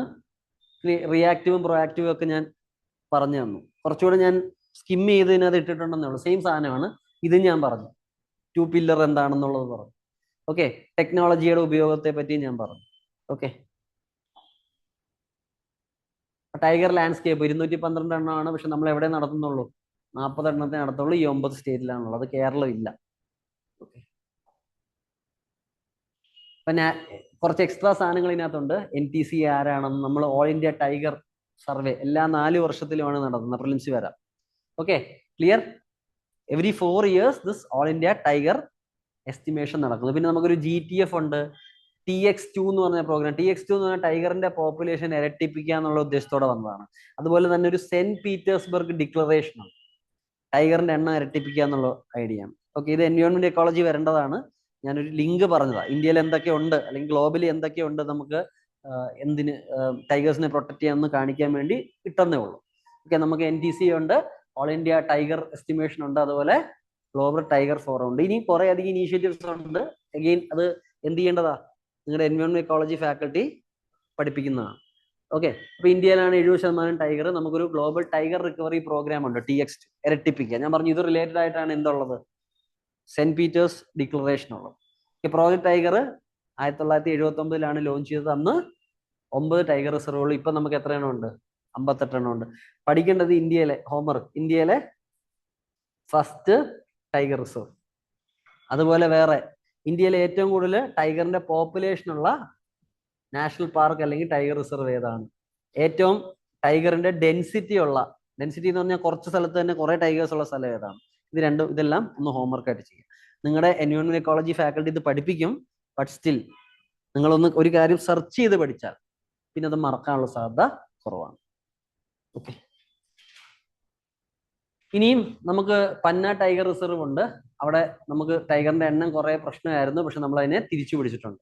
Okay, clear? പിന്നെ സരിസ്കയിൽ എന്ത് നമ്മൾ ചെയ്തിട്ടുണ്ട്? സരിസ്ക ടൈഗർ റിസർവ് രാജസ്ഥാനിലാണ്. നമ്മൾ എന്ത് ചെയ്തു? ടൈഗറിനെ ഒരു സ്ഥലത്തു നിന്നുള്ള ടൈഗറിനെ ഇവിടേക്ക് മാറ്റി. അങ്ങനെ സക്സസ്ഫുള്ളി പരീക്ഷ സ്ഥലമാണ് ഇവിടെ സരിസ്ക ടൈഗർ റിസർവ്. പിന്നെ കാസിരംഗ ഒരു മേജർ ടൈഗർ ലാൻഡ്സ്കേപ്പ് ആയിട്ട് മാറിക്കൊണ്ടിരിക്കുന്നു. Okay, clear? പിന്നെ ഞാൻ നിങ്ങളോട് പറയുന്ന ഒരു കാര്യം, മെലനിസ്റ്റിക്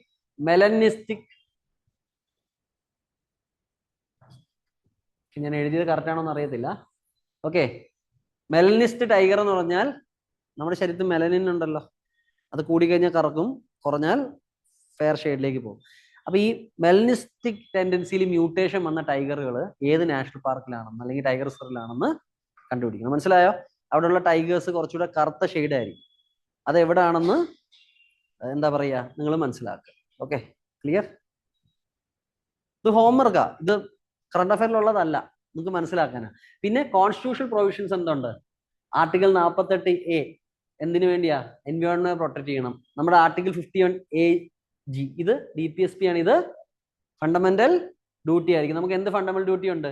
duty to protect wildlife and animals. പിന്നെ നമുക്കൊരു വൈൽഡ് ലൈഫ് പ്രൊട്ടക്ഷൻ ആക്ട് ഉണ്ട്. ഇതാണ് ഏറ്റവും ഇമ്പോർട്ടന്റ് ആക്ട്, ഒരു അംബർല ആക്ട് ആണ്. പിന്നെ ഇന്റർനാഷണൽ കമ്മിറ്റ്മെന്റ് നമ്മൾ കൺവെൻഷൻ ഓഫ് ബയോളജിക്കൽ ഡൈവേഴ്സിറ്റി ഉണ്ട്. സൈറ്റ്സിന്റെ അപ്പൻഡിക്സ് 1 ഉണ്ട്, അവിടെ ടൈഗറിന്റെ ട്രേഡ് പ്രോഹിബിറ്റഡ് ആണ്. ഓക്കെ, അതുപോലെ തന്നെ നമുക്കൊരു global trade initiative, global tiger initiative ആണ്. ഓക്കെ, ഇതൊക്കെ ജസ്റ്റ് നിങ്ങൾക്ക് പിന്നീട് പഠിക്കാം. ഓക്കെ, ഞാൻ ജസ്റ്റ് ഒന്ന് മാർക്ക് ചെയ്തിട്ടെന്നേ ഉള്ളൂ. Okay, clear? ഇതൊക്കെ ഞാൻ പറഞ്ഞതാണ്. Okay, this is all taught. ചില വൈൽഡ് ലൈഫ് കോറിഡോറുകളുടെ പേര് കൻഹ പെഞ്ച്, നീൽഗിരി, തെറയാർക്ക് ലാൻഡ്സ്കേപ്പ്. ഓക്കെ, അപ്പൊ നമ്മൾ പ്രൊട്ടക്റ്റഡ് ഏരിയ സെൻട്രിക് അപ്രോച്ചിലേക്ക് എന്ത് പോകുന്നു? ലാൻഡ്സ്കേപ്പ് ബേസ് അപ്രോച്ചിലേക്ക് പോവാണ്. Okay, clear?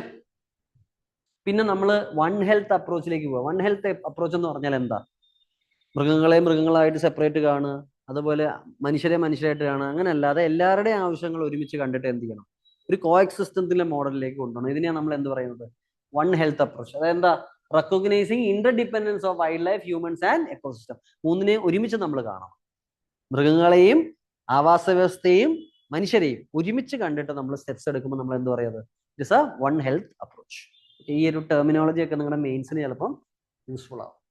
ഓക്കെ, അപ്പം നമ്മൾ ചില രാജ്യങ്ങൾ നല്ല രീതിയിൽ ചില ബെസ്റ്റ് പ്രാക്ടീസസ് ചെയ്തു വെച്ചിട്ടുണ്ട്. മഹാരാഷ്ട്ര ഒരു enabled early warning system develop ചെയ്തിട്ടുണ്ട്. കർണാടകയുടെ ക്യാമറ ട്രാപ്പ് നെറ്റ്വർക്കും വളരെ ഫ്രൂട്ട്ഫുൾ ആണ്. ചില സ്റ്റേറ്റുകൾ ചെയ്ത എക്സ്ട്രാ ഒരു നമുക്ക് കോട്ട് ചെയ്യാൻ പറ്റുന്ന ചില കാര്യങ്ങളാണ്.